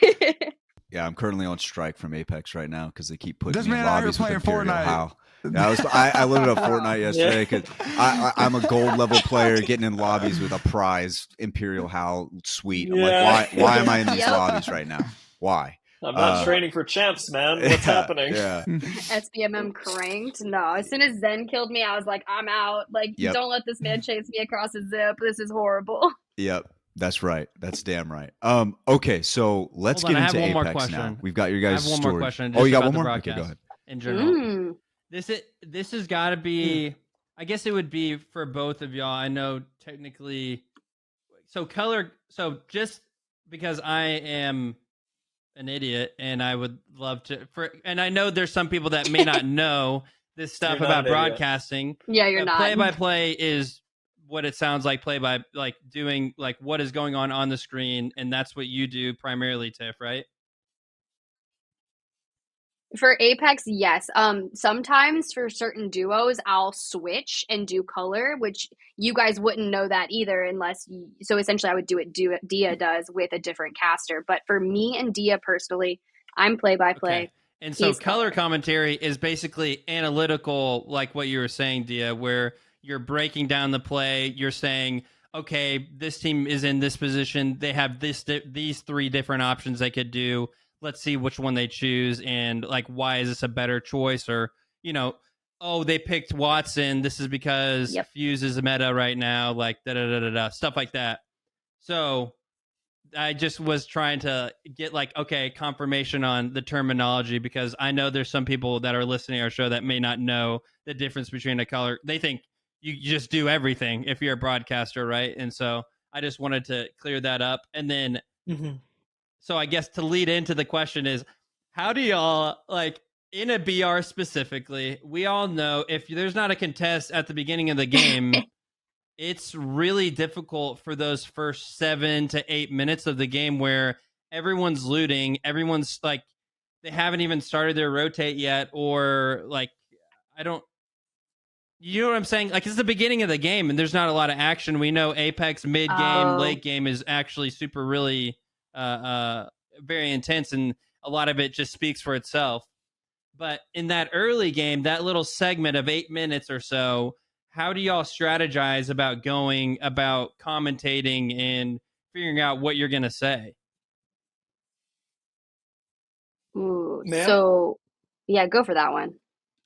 Yeah. So one of the things that I want to tack on to your description of play-by-play and color that may help conceptualize this is that it's not just the play-by-play's job to cover action, but just to ground us in the moment. And so during the early game, a lot of what will happen, I, for example, really favor predictive color commentary. So I love whenever we're seeing something going, okay, this team should be doing this in the next couple of minutes, or here are the options laid out before them. This might be the best one. And so often what will happen is, say it is the start of the game and nothing's happening. We're just checking in with the team that's looting over by High Point. I'll start talking about High Point. It's a great PLY. You can go here, here, and here. And these are all really great options for this reason. And by that time, the camera's probably moved on. There's other stuff that's happened. And at that point, even though nothing has occurred in the like sense that no teams are dying or fighting, Tiff still has the opportunity to ground us in connecting what the viewer is seeing to what they're hearing, and say, okay, well, now we're over by wall, and they've got this, and this shield, they're running this composition, and she's like, set us in the moment. And what Tiff will often do really well is she'll transition through that point with something that's pseudo color of her own, like a really interesting stat or some background on a player. And then I can follow up on that team composition again, pick it up, and take us to a place that doesn't even necessarily have to be on screen. And she grounds us on screen again. True. I will second that. It also depends on what map we're playing. Like, is this the first map of the first group stages? What are at stakes here? Are we just opening it up? Or is this the first time we're seeing these teams? And as they come across your screen for that first rotation, what are some of the legend, or, you know, not legend composition changes, but that's going to happen. Obviously, by Seer, whatever. But even the roster changes that happened, or is this, you know, winner's bracket, or what is on the line here? That'll get talked about at the beginning as well. But what DiA mentioned is we'll get ring information quite quickly. And if anyone's watched scrims, or if anyone has studied VODs on how these teams rotate, you have the teams that rotate incredibly quickly, right?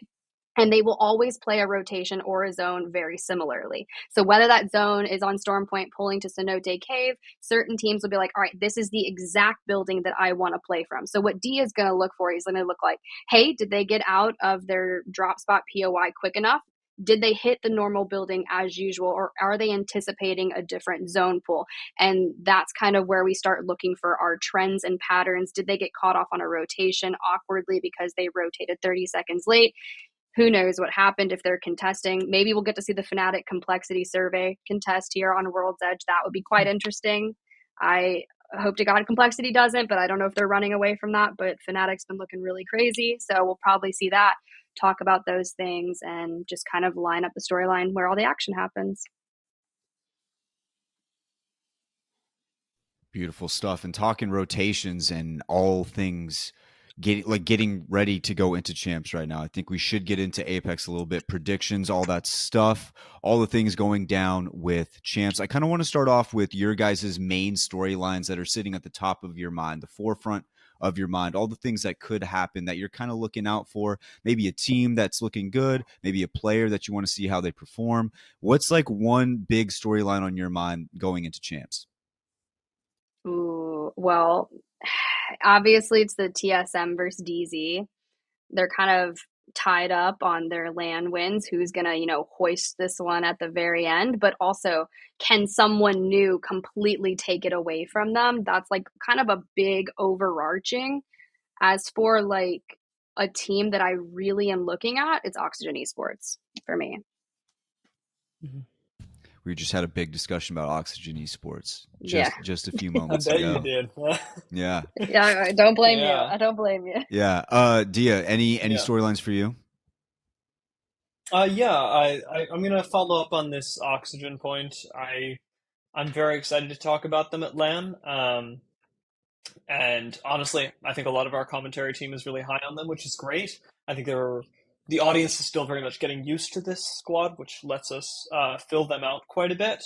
I really like to keep an eye on South America as well, so I'm really fascinated by this whole Team Singularity thing going on. The fact that they're returning, I still very much believe in the heart of South America, but Singularity is the only team that's actually done something like something actually impactful for the region so far. And so part of me just wants them to succeed so that the region does something again, and part of me just wonders where everyone else is. So I'm excited to see Kick return. We're going to keep track of the South America thing.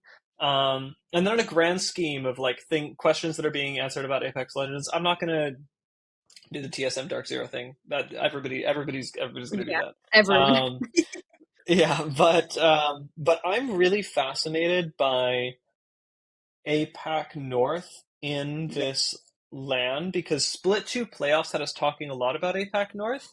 And having kept track of some of the players and their adaptations since then, I'm noticing a lot more contests, and those were all spoken about before we even jumped into this LAN, with individuals on both Geo and Riddle talking about how important it was that they didn't really have any good POIs to work out of. Yep. And so I think that APAC North is starting to play the game the way the rest of the world is starting to play the game, in the sense that they now recognize that they kind of have to fight that battle whether they want to or not.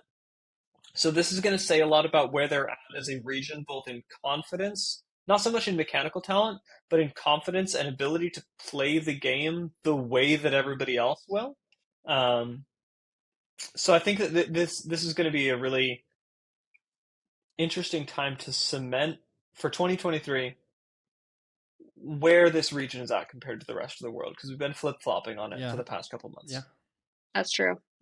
Riddle immediately, they've been contesting on both maps for Storm Point and World's Edge for groups A versus B, both taking down DSG, Climatizer, Launchpad. They had such poor POIs. I think they were landing maybe Dome on World's Edge at some point as well and trying to rotate out of it. And their coach was like, we came in very kind of new to Split 2 playoffs as a trio. Like, the players aren't new themselves to competitive Apex, but as a roster, they kind of were newer on the side. So they didn't get time to fight for their actual POIs ahead of time. And now that's what they put their primary focus on for champs. I think one of our biggest things with APAC North has always been, it's never been a talent issue.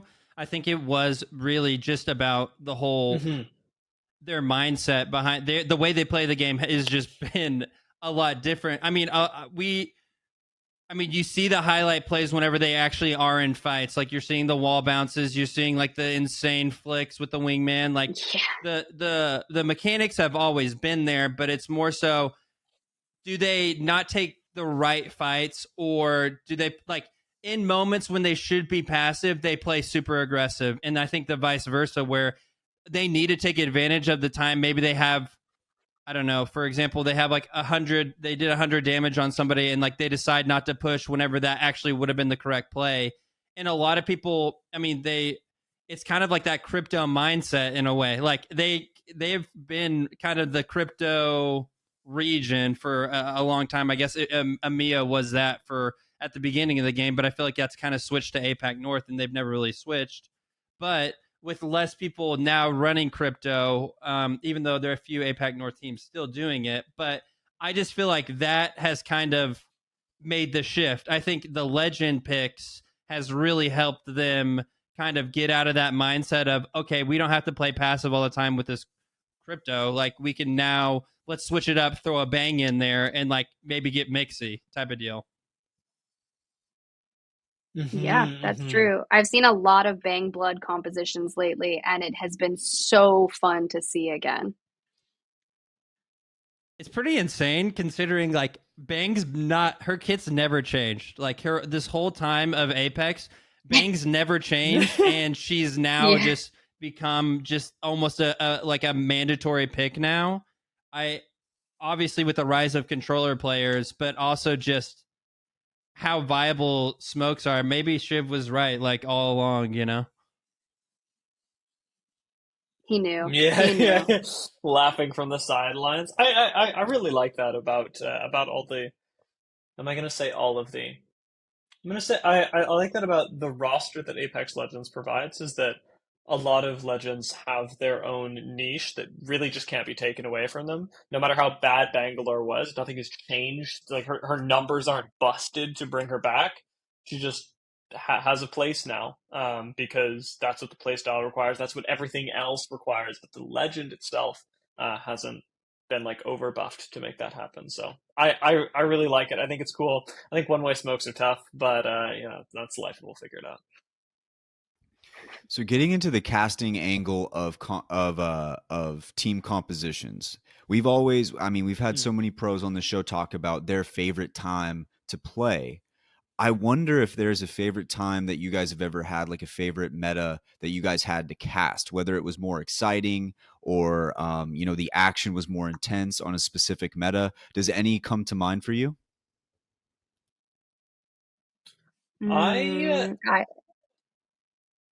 Go for it.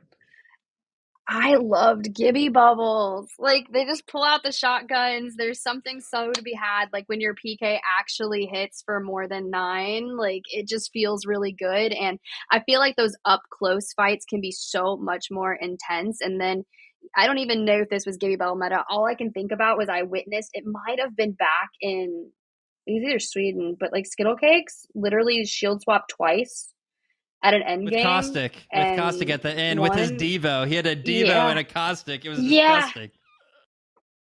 I was like, this is insane. Like, everything about this was so fun. So I think just the very last bit, when it's up close in the face, if you bring the action, I'm cool. Look, you got a charge rifle knock. I'm so proud of you, my guy. Like, I probably won't see, now it's like 30-30s galore. So love that for them. But when you're wingman frying, or you're up close in someone's face and you completely one clip someone, you turn around, you grab another, those are such fun moments.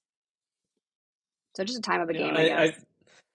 One of the really nice things about Gibby Bubble as well, not to pile on with Gibby Love too hard, but is that just as a dramatic tool, like in terms of bringing theater to the broadcast, a Gibby Bubble goes down, and you know that, like, for a set amount of time, there is a definitive advantage.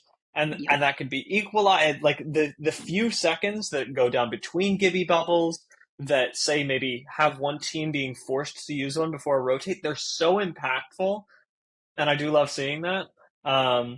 From a very biased point of view, I actually think probably just before last land was my favorite point in the meta so far because Rampart was there and that was super cool. But we had some teams running Watson, some teams starting to pick up Gibraltar as well. We were experimenting with a lot of rotational legends. Some teams still felt like it was okay to run crypto. Some people were actually experimenting with Wraith right before the playoffs actually went in. So I think we were at a super flexible time right then, and I love that. I thought that was very entertaining to watch. Would you say that this past one was the most diverse one we've seen to date? Not the playoffs, but the split leading up to it, yes. Gotcha. I think Apex is in its best state whenever there is so many different legends like available, right? Like I think probably easier for you guys to be like, okay, well, this is brand new. This is the only team running Wraith. Like, why are they doing that, right? And I just think, I don't know. I love whenever Apex has such a diverse like meta where really the teams are selling out on these the hybrid or kind of edge play style or the I'm just gonna go sit in the middle of the zone like and you can't penetrate my building. Sorry, like just stuff like that. And so yeah, I love that y'all mentioned all that. Man, it's great. Mm-hmm. Yeah, ultimately your composition is just like it's a reflection of, or rather it informs your win conditions so heavily. And to speak to what you're talking about, Finicky, like seeing different compositions means that people have different win conditions and their play styles are going to be that much more different. So it's not always about who does it better, but who has a game plan that interacts really well with the other elements that are still present. It makes it very engaging. I just wanted to pile onto that. It keeps going because it correlates to their drop spots as well and how quickly they rotate. Mm-hmm. Whether you see teams rotating out of tree with a Loba in the mix because they're like, well, we need to loot and find stuff quickly. So it has been interesting. I've also loved seeing a little bit of Fuse into the mix on World's Edge for scrims lately. And I'm curious if that's going to actually manifest in champs. Will we see reps running Fuse a little bit? I know Raven's probably going to be so amped on that, and he's been looking killer on it. I'm sure Xset can easily pick up Fuse. Dark Zero is even dabbling with it, so we might have a little bit of Knuckle Cluster City. Yeah, I mean, whoever was first on that Fuse take is probably really, really smart and really cool. Moving on to NA. I want to talk NA a little bit because last or split 2 land was pretty dominated by the end by NA.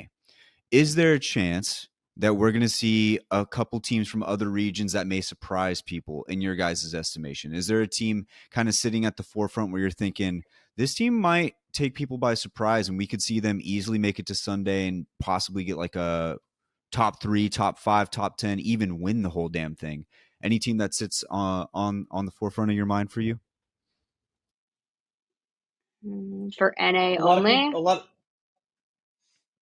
Any other regions? I think it's for regions. outside of NA, right? Yeah. Okay. Huh. Go for it, DX. I'm going to think here for a hot second. I think a lot of people will agree on Go Next. They were a really interesting team in the past playoffs, and I genuinely think that they're going to hit Sunday, probably be pretty close to top 10, if not above. I'm happy to be. I'm not happy to be, but I will be wrong, and that that's fine. Situationally, I could see either Riddle or Geo, not both, making a deeper run. I don't know if they're Championship Sunday material right now, and that's going to be determined in the first couple days of the competition. I could say the same thing about every South American team. I love my brothers. We'll see how they do. But I think that honestly, Go Next is the team outside of North America to like really keep your eye on realistically. If you're looking for a story of like a team that's come up that you wouldn't have expected come out of last playoffs, they're just the best. They're just the best story, in my opinion. I think those are some solid calls. I like that you mentioned Riddle and Geo too. They were contesting in the finals lobby at Split 2 playoffs and Landslide, so they kind of both, in a sense, chalked their finals Sunday, in my opinion, because I think it was like they both finished outside the top 15 when everything came down to the wire and match point was hit. But as far as a team that I think could be a dark horse, they were, I believe, maybe 19th or 20th. So they made the finals lobby. Blackhand, coming out of APAC South, Easy Flash is so fun to watch, and their comms are so fluid, clear, but chaotic at the same time, because you can just tell there's a lot of passion involved, but they're really fun to watch. And I think after witnessing kind of their journey throughout Split 2 playoffs, getting that kind of experience and getting the competitive nature back up as that roster, it's kind of meshed together from a few different teams. I really want to see how they're going to do at champs, but the top 5, I want to say, will likely be very similar to what it's looked like. I want something new to break in there. If we're going APAC North, I want to see Fnatic break back into that top 5. It's just that question of what's going to happen if they stay North Pad surrounded by such heavy hitting teams, such as TSM. You have NRG at checkpoint likelihood. Then you go to Optic over at Down Beast and Dark Zero at the mill. Like, you're in such shark infested waters over there for any kind of rotation. So that might be a tough journey for them, but I would love to see them do really well. Hopefully Aurora makes it. Hopefully we see Alliance with Effect. If not, we've got Mandy, the sub, coming in. And honestly, they performed better with Mandy in a finals day lobby than they did with Effect. So no hate on Effect. Dude is an absolute demon, and it was his first time showing out. He's incredibly young, but what will that look like for them coming champs, you know? E, you want to hit him with a Dojo question? Oh yeah, we got Dojo. Yeah, what do you guys think? Are we thinking we're gonna see like a big tourney, or what are you guys expecting out of Timmy and the boys? Tiff, would you like to go first? I have an opinion. I think I want to say if things just, Timmy is such like a Shroud-like person. He is just so incredibly talented when it comes to whatever he touches. And Apex is insane, right? And I think Enemy is also really solid. I don't know Zizimble really well, and I haven't really analyzed a bunch of his gameplay, but historically competitive nature, you know, things can get heated in their comms a little bit for sure as a team, but when they are on and they are feeling themselves, I think they could do really strong. One of the last scrim sets I watched, 2 of the maps on World's Edge, I believe they would have hit match point after 2 games. Now, granted, scrims, you know, you can throw out the water semantics, like it's fine, right? But it was still cool to see that they could fry out and they were having fun doing it. And it's an interesting storyline if this does manifest coming in from LCQs. You know, he did formerly have a little bit of challenger circuit experience under obviously a different team type. Sheesh. But I don't know what my thoughts are yet. I'm curious to see what group stages looks for them. I'm kind of holding it open and not making any final decisions. But I know that I shared a cab with Enemy back to the airport after Split 1 playoffs, and he just kind of didn't seem too thrilled, obviously, with the performance at that point in time. And to see him find this squad and have fun and kind of get that joy back in it, I'm excited for them. That's where it is for me. I don't know how they're going to place. I hope they make finals lobby. I think they will. Whether they show out or whether they kind of burn up, I'm not sure. But they'll be fun to see. Yeah, what Dojo have done is already a fantastic achievement for them, and they could go a little bit further. If Dojo make finals, I'm not going to be upset about it. I want to see all of our players succeed. I wouldn't say that I think it's going to happen, though. For a team to come out of Challenger Circuit, LCQs, in the way that Dojo have, that is extraordinarily skill gap heavy, and be able to transform that into champs, like if they win champs like they've won everything else, then they're just God. And why are we all playing Apex when they're God? And realistically, Dojo, if it was a 1-day event, might be able to take it. Because it's a 5-day event, they're gonna have bad days. And I don't think this is a team that's set up gameplay wise or even team dynamics wise to deal with when they're having a bad day well. and still keep performing throughout the subsequent days of competition. I think we'll have a couple of good games. I don't think I see Dojo in finals. It feels like I don't know.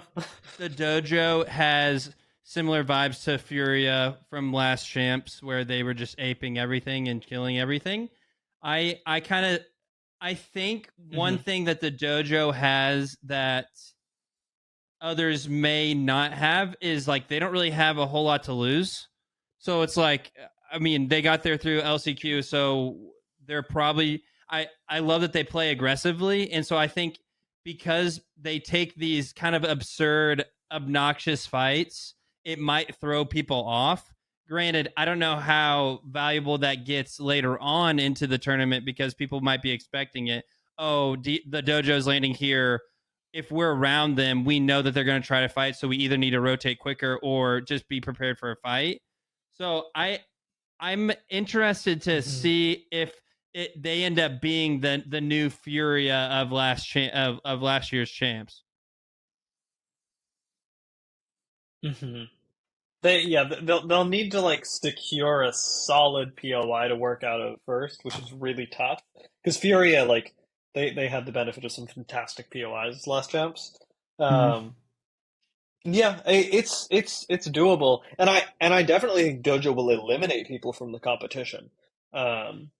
But a lot like Noctem, from Split 2 playoffs that injected a lot of chaos into the lobby, that were the deciders of a lot of people's games, for better or worse. Dojo might come out better a few more times than not. Yeah. The weird thing with the Dojo is, though, it's like it's one of those weird situations where in LCQ it wasn't even close. Like their LCQ performance was so crazy, and you look at that and you say, well, I mean, if they're beating these guys by this much, like they gotta be like close here. Like, it's that weird thing. It's like when you see a player coming up through the ranks in like whatever sport, right? And they're just decimating the lower level. You're like, they gotta be able to perform up here. That's the tough part about the Dojo is you don't know how much compete they're gonna have against the best players in the world, because they're literally going from LCQ to like the greatest in the world right now. Like it's so hard to, like, this isn't like a split. It's not like a split 1 or a split 2. This is the greatest. So it's very tough, because I think they would be a great story to make to Sunday. If they were to make it to Sunday, it would be an amazing story. I think the best case scenario for the Dojo is just make it to Sunday and then get maybe, do the best you can there. Try to go for strive for like a top 10. And then after that, regroup getting into this next year. And I think you can really see them grow as a team if they perform well. If they don't perform well and don't make it Sunday, I don't know, because that team can be, like you said, the comms can be a little volatile. Do they look at making a switch? Do they look at making a change? I think they need to make it to Sunday for their vibes to remain in the right spot. And we've talked so many times about how important vibes are for a team. But the Dojo's got to be one of the most interesting teams going into this. Another one that comes to the forefront of my mind is NRG, the elusive championship for Sweet. Where do you guys see NRG right now?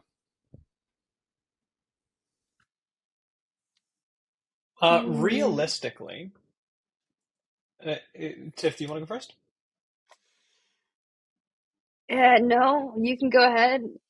My hesitance is not a bad thing. Do not get me wrong. So, Dia, you go first. Yeah. Sweet is just a very different IGL when it comes to this team. He's got his plan A, his plan B, his plan C. He's very much like predictive in it, whereas a lot of people can be very reactive in a sense. And I think if he gets pushed into a situation where he has to think on his toes, reactive, it's very much, that's not good for them. But Dia, I'm curious to hear your thoughts. Yeah, so realistically, NRG, I am not comfortable taking out of contention yet. They are, however, not a team that I'll be focusing on during the first couple of days, because I think that either way, the first couple of days won't define their odds. whether they get sorted into winners or losers doesn't really matter, because if we put them in losers, they're still probably one of the best teams there on a good day. And it's just a matter of, to your point, Tiff, whether Sweet can actually figure out enough game plans that are working, whether he can catch up in time. The past LAN didn't happen, and that's okay, and it's not going to happen all the time. So I'm never going to take NRG out of contention, because I really believe in what they have. But they are certainly not my focus going into this LAN, and I am happy to let them become that should they start gathering steam. It's true. I mean, they're really good. We know they're going to be there on Sunday in the top 20. It's just, where will they fall? And you kind of, if you watch them play, which everyone does, and the first couple things, they immediately look like, they're like, hey, do we have Beacon? What's that look like for us? And at one point during the split, I think we had an interview with Sweet, and he was kind of, in a sense, talking about how everything was just not going his way, how they had to relearn their entire macro and kind of reinvent themselves as a whole. And then things started kind of looking up. I would love teams like XSET and NRG. I would love to see them hoisting that trophy for NA as opposed to TSM and DZ. Like, granted, I mean, it's going to be hard to unseat people when they're just so proven at that, but anything can happen. It is literally RNG. We're playing a BR here. You just got to get to 50 and win one game. Okay, so I was going to go into predictions unless you guys got any more questions for them about any teams or anything. Good? You got one, Enoch? No, I'm good. Okay, predictions. I'm good to get into predictions. All right, let's do it. Okay, well here it is. This is the this is where the rubber meets the road. It's predictions time. Now, I know you guys, broadcasters typically try to stay away from the predictions, but all I'm going to ask you guys for is somebody that you would favor to win, a dark horse, and maybe a surprise team that doesn't make it to Sunday that a lot of people are expecting to. Ooh. Favor to win, dark horse. Team that how are dark horse? Oh, dark horse is to win it, and just team to make it to Sunday that people wouldn't expect. That's the difference between 2 and 3, yeah? Or team 2, team to not make it to Sunday that people think you would expect. Yeah, team to not make it to Sunday. That people would expect. Okay. My dark horse. Oh, look, I'm so bad with predictions. This is like, I can't even pick where I want to go eat half the time. So trying to hammer down between 40 teams when you have the best of the best. Okay, so here's the deal. My dark horse, oh my gosh. Honestly, it would be so crazy if the dojo could be a dark horse, but I don't want to pick them as my dark horse. I just have them making it to Sunday. A team I don't have making it to Sunday would be Onic. Okay. They've made it to Sunday. They've, on the Split 2 playoffs and Split 1 playoffs, they've placed consistently well, kind of right up there with Moist. For some reason, I just don't have a good feeling about them post-transition of losing a member of their roster, joining Moist. Kind of that roster mania affected them a little bit. So I don't have them making Sunday. I think I don't even want to put Oxygen as a dark horse because they're not a dark horse and they are on everyone's mind right now. But the team that they have surrounding them and being able to keep Aiden on that roster and fill out the coaching team, their analysts, like that whole team has everything that they need to succeed, especially here. But let me think on a dark horse. Dia, go. I'm just gonna sit over here. Dojo in my top 5.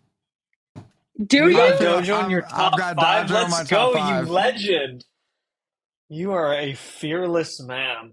I just think the storyline of it all would just be incredible. It would be so good. I'm very happy if it does happen. I think again,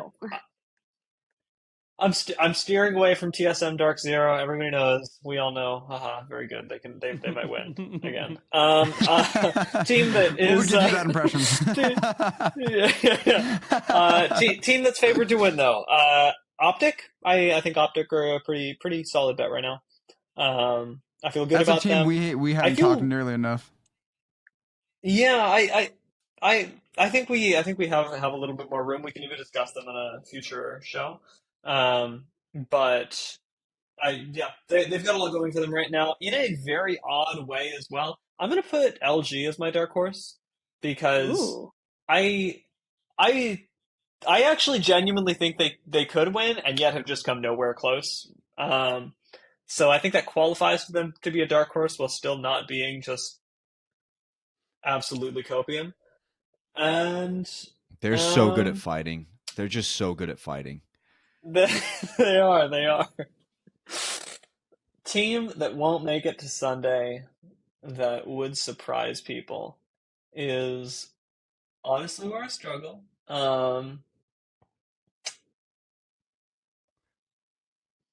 I am going to say NRG. Ooh, let's go! Yeah. Yes. You and Wyatt are on the same page, and you need to know for the history of this program, like that's a very big, bold statement that you just made. What you just said, you don't realize the meme you just put yourself into, which is why I got so excited. So on board. Yeah. So famously in one of our first shows, it was going into, I think, split one. Split one playoffs. Finn famously said, Finn famously said Energy wasn't making it to Sunday and promptly got flamed when they did. So you saying that is huge because I also said it. I was jumping on the bandwagon with Finn. So we're both on it. And also you said Optic was a team to win. I put them second. So our predictions are pretty close. Okay, we're actually we're on the same wavelength right now. Yeah. And just for all the Reddit haters that are going to listen to this episode, let us forget that when I was doing power rankings last year and I kept NRG at the top, y'all were upset about it. They'll find a way to be mad no matter what. We already know. That's true. That's true. I love you. I love you guys. Don't worry about it. All right, Tiff, you were going up with the pick. Oh, dude. So a team that could potentially, I would like to see XSET get things shifted into gear and win. I always told myself it was not a matter of when or if, it was a matter of when, and I still haven't seen that leading up to this champs. I was like, I thought they were going to do a little better at split 2 playoffs, so I kind of want them to find that final evolution, like get out of Squirtle, Wartortle territory, bring a Blastoise, I don't know, just completely destroy everyone. And then my dark horse, I will go with J-Lings. Might be a hot pick coming out of EMEA because I don't know, some people don't think the EMEA teams are necessarily up to snuff compared to NA and other regions, but I think their macro is incredibly good. I know they were kind of testing a lot of different legends looking into it. At one point, I saw Noises running a Wraith, and I immediately messaged Alex. I was like, Alex, what is happening? I don't like this at all. Like, I didn't peg Noises for kind of a Wraith player because he was a really conservative Wraith player, and it just wasn't. You typically throw someone on a Wraith, they're overextending, they're looking for angles, anything that they can do, and then just like kind of phase out and get back. But so immediately that was totally different. I've seen him also play Horizon extremely well, so I kind of want to see what they bring, and they could very well be a dark horse. They're a solid team. Beautiful. Prediction time is the best time of the year. It truly is scary. It's scary, but it's also funny when it's just so wrong. I'm like sweating. If you don't feel bad because last prediction I had Ascend winning the entire thing and they didn't register a single kill on Sunday. So I'm so sorry. Yeah. They could not make Sunday this time. Yeah. No, he has Ascend as being the last place team in the entire tournament because of how scarred and hurt he was. Their last place. First one out. He put them as his number one, and they dropped zero kill. Not even a single kill. They couldn't even, a single kill. They're dead last. They're dead last. My mind. Every prediction. Funny thing about that, I talked to Kashara coming into this LAN because I also wanted to hear from him going like, what's going on here? And one of the things that he said during our interview was that he's like, yeah, I mean, I appreciate all the people that support, where we've come to so far, all the things we've achieved, and for the people that are haters after last LAN, I get it, like results are results, and like. If we're not putting up results, then what are we? So I hope we can earn your trust back, And like honestly, wow. I respect that. I respect that attitude because he knows It's hard to defend. It's hard to defend a 0 kill day. Yeah, that's just That's we bounce back from those all day. You just got to. Yeah, that comment's making me want to make them like second last, like not last, because I respect that he just owned it like that. Like that makes me mad. I wish he wouldn't have told me that, because now I want him to do better. That he just accepted it like that. Gosh damn it. Yeah. I know what you mean. Yeah, no, but it truly is. Just remember that if you ever think your prediction is super super bad and you're scared for it, don't be, because 0 kills. They not 1 kill. But yeah, so we famously, Enoch has a famous question he likes to ask at the end of every pod, and I'm gonna throw it on down to E so he can hit you guys with that one. Yeah, so you guys can both answer it, because you guys are both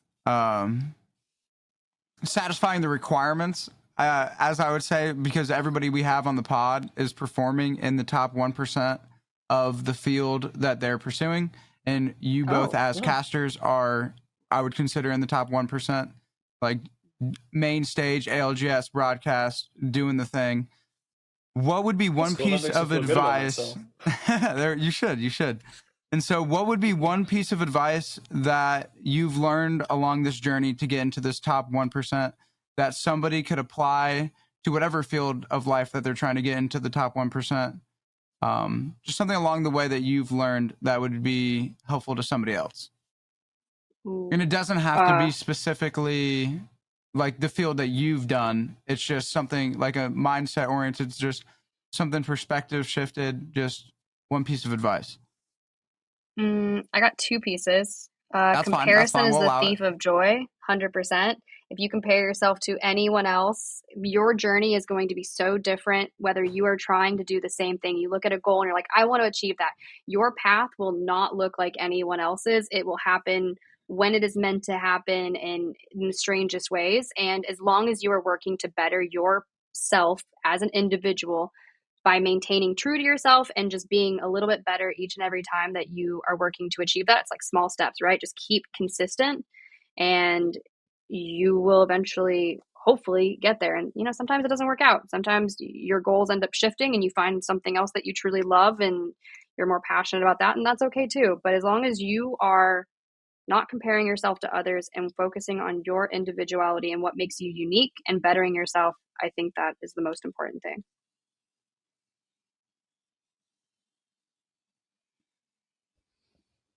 Dia?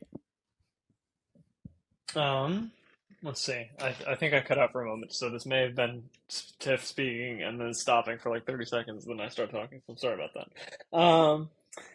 I think I'm going to cut that out of the beginning of the sentence. A quote that I heard, or that I read a while ago, and I'm not going to quote it exactly, I'm going to paraphrase this whole thing, and you're going to get it at the end of it, is that when you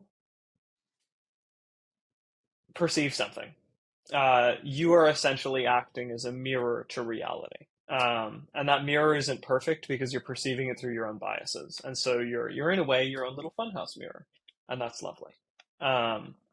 And everybody is warped in different ways, and we're all trying to reflect reality. And so you can't just look at yourself and what you think to know what's true, and you can't look at any one other person and what they think to know what is true. Instead, it's important to look in everyone's mirror if you want to seek the truth to better yourself. And so, yeah, I don't discount anyone, and don't put too much weight on any one person. Both of those things can be true, because everybody's perception is a little warped, but that doesn't make it any less true. It's beautiful, man. That is your own little funhouse mirror. I love it. I love it so much. Thank you guys so much for hopping on. This is, we know you guys just started traveling. It's tough to travel and then just hop on a podcast, but we really do appreciate your guys' time. And like we said, first time having dual guests at the same time, and 2 big dual guests at the same time as well. So thank you guys so much for hopping on. We hope to speak to you guys in the future, talking a little bit more about Apex and stuff. And once again, thanks you guys. Yeah, thank you for having us. I'm gonna be real right now. huge honor to be on. I really love what you guys do. Thank you so much. I love your podcasts. I think you guys provide incredible value. I listen to them because they help me do my job. And Same. So thank you so much. Oh, that's awesome to hear. That's all. That's awesome. That's a great compliment. We really appreciate it. And I can't, you know what? I'm tweeting so many hair photos. Dude, that compliment right there. I'm tweeting so many hair photos out. I cannot wait. I'll get some good hairstyles for you. There we go. Well, thanks you guys. We can't wait to see you on the stage. Heck yeah. Have fun, guys. Thank you. All right, ladies and gents, that should just about round out the show. No back end of the show today because we already had the interview at the front, the deep, in-depth analysis with JHawk and the dual interview in there. And because of the time change, it made it a little bit difficult to record the back end. So we're just going to send you guys on your way. Enjoy champs. It's going to be a great weekend, and we can't wait to talk about it with you guys next week. It's going to be a great time. Enjoy.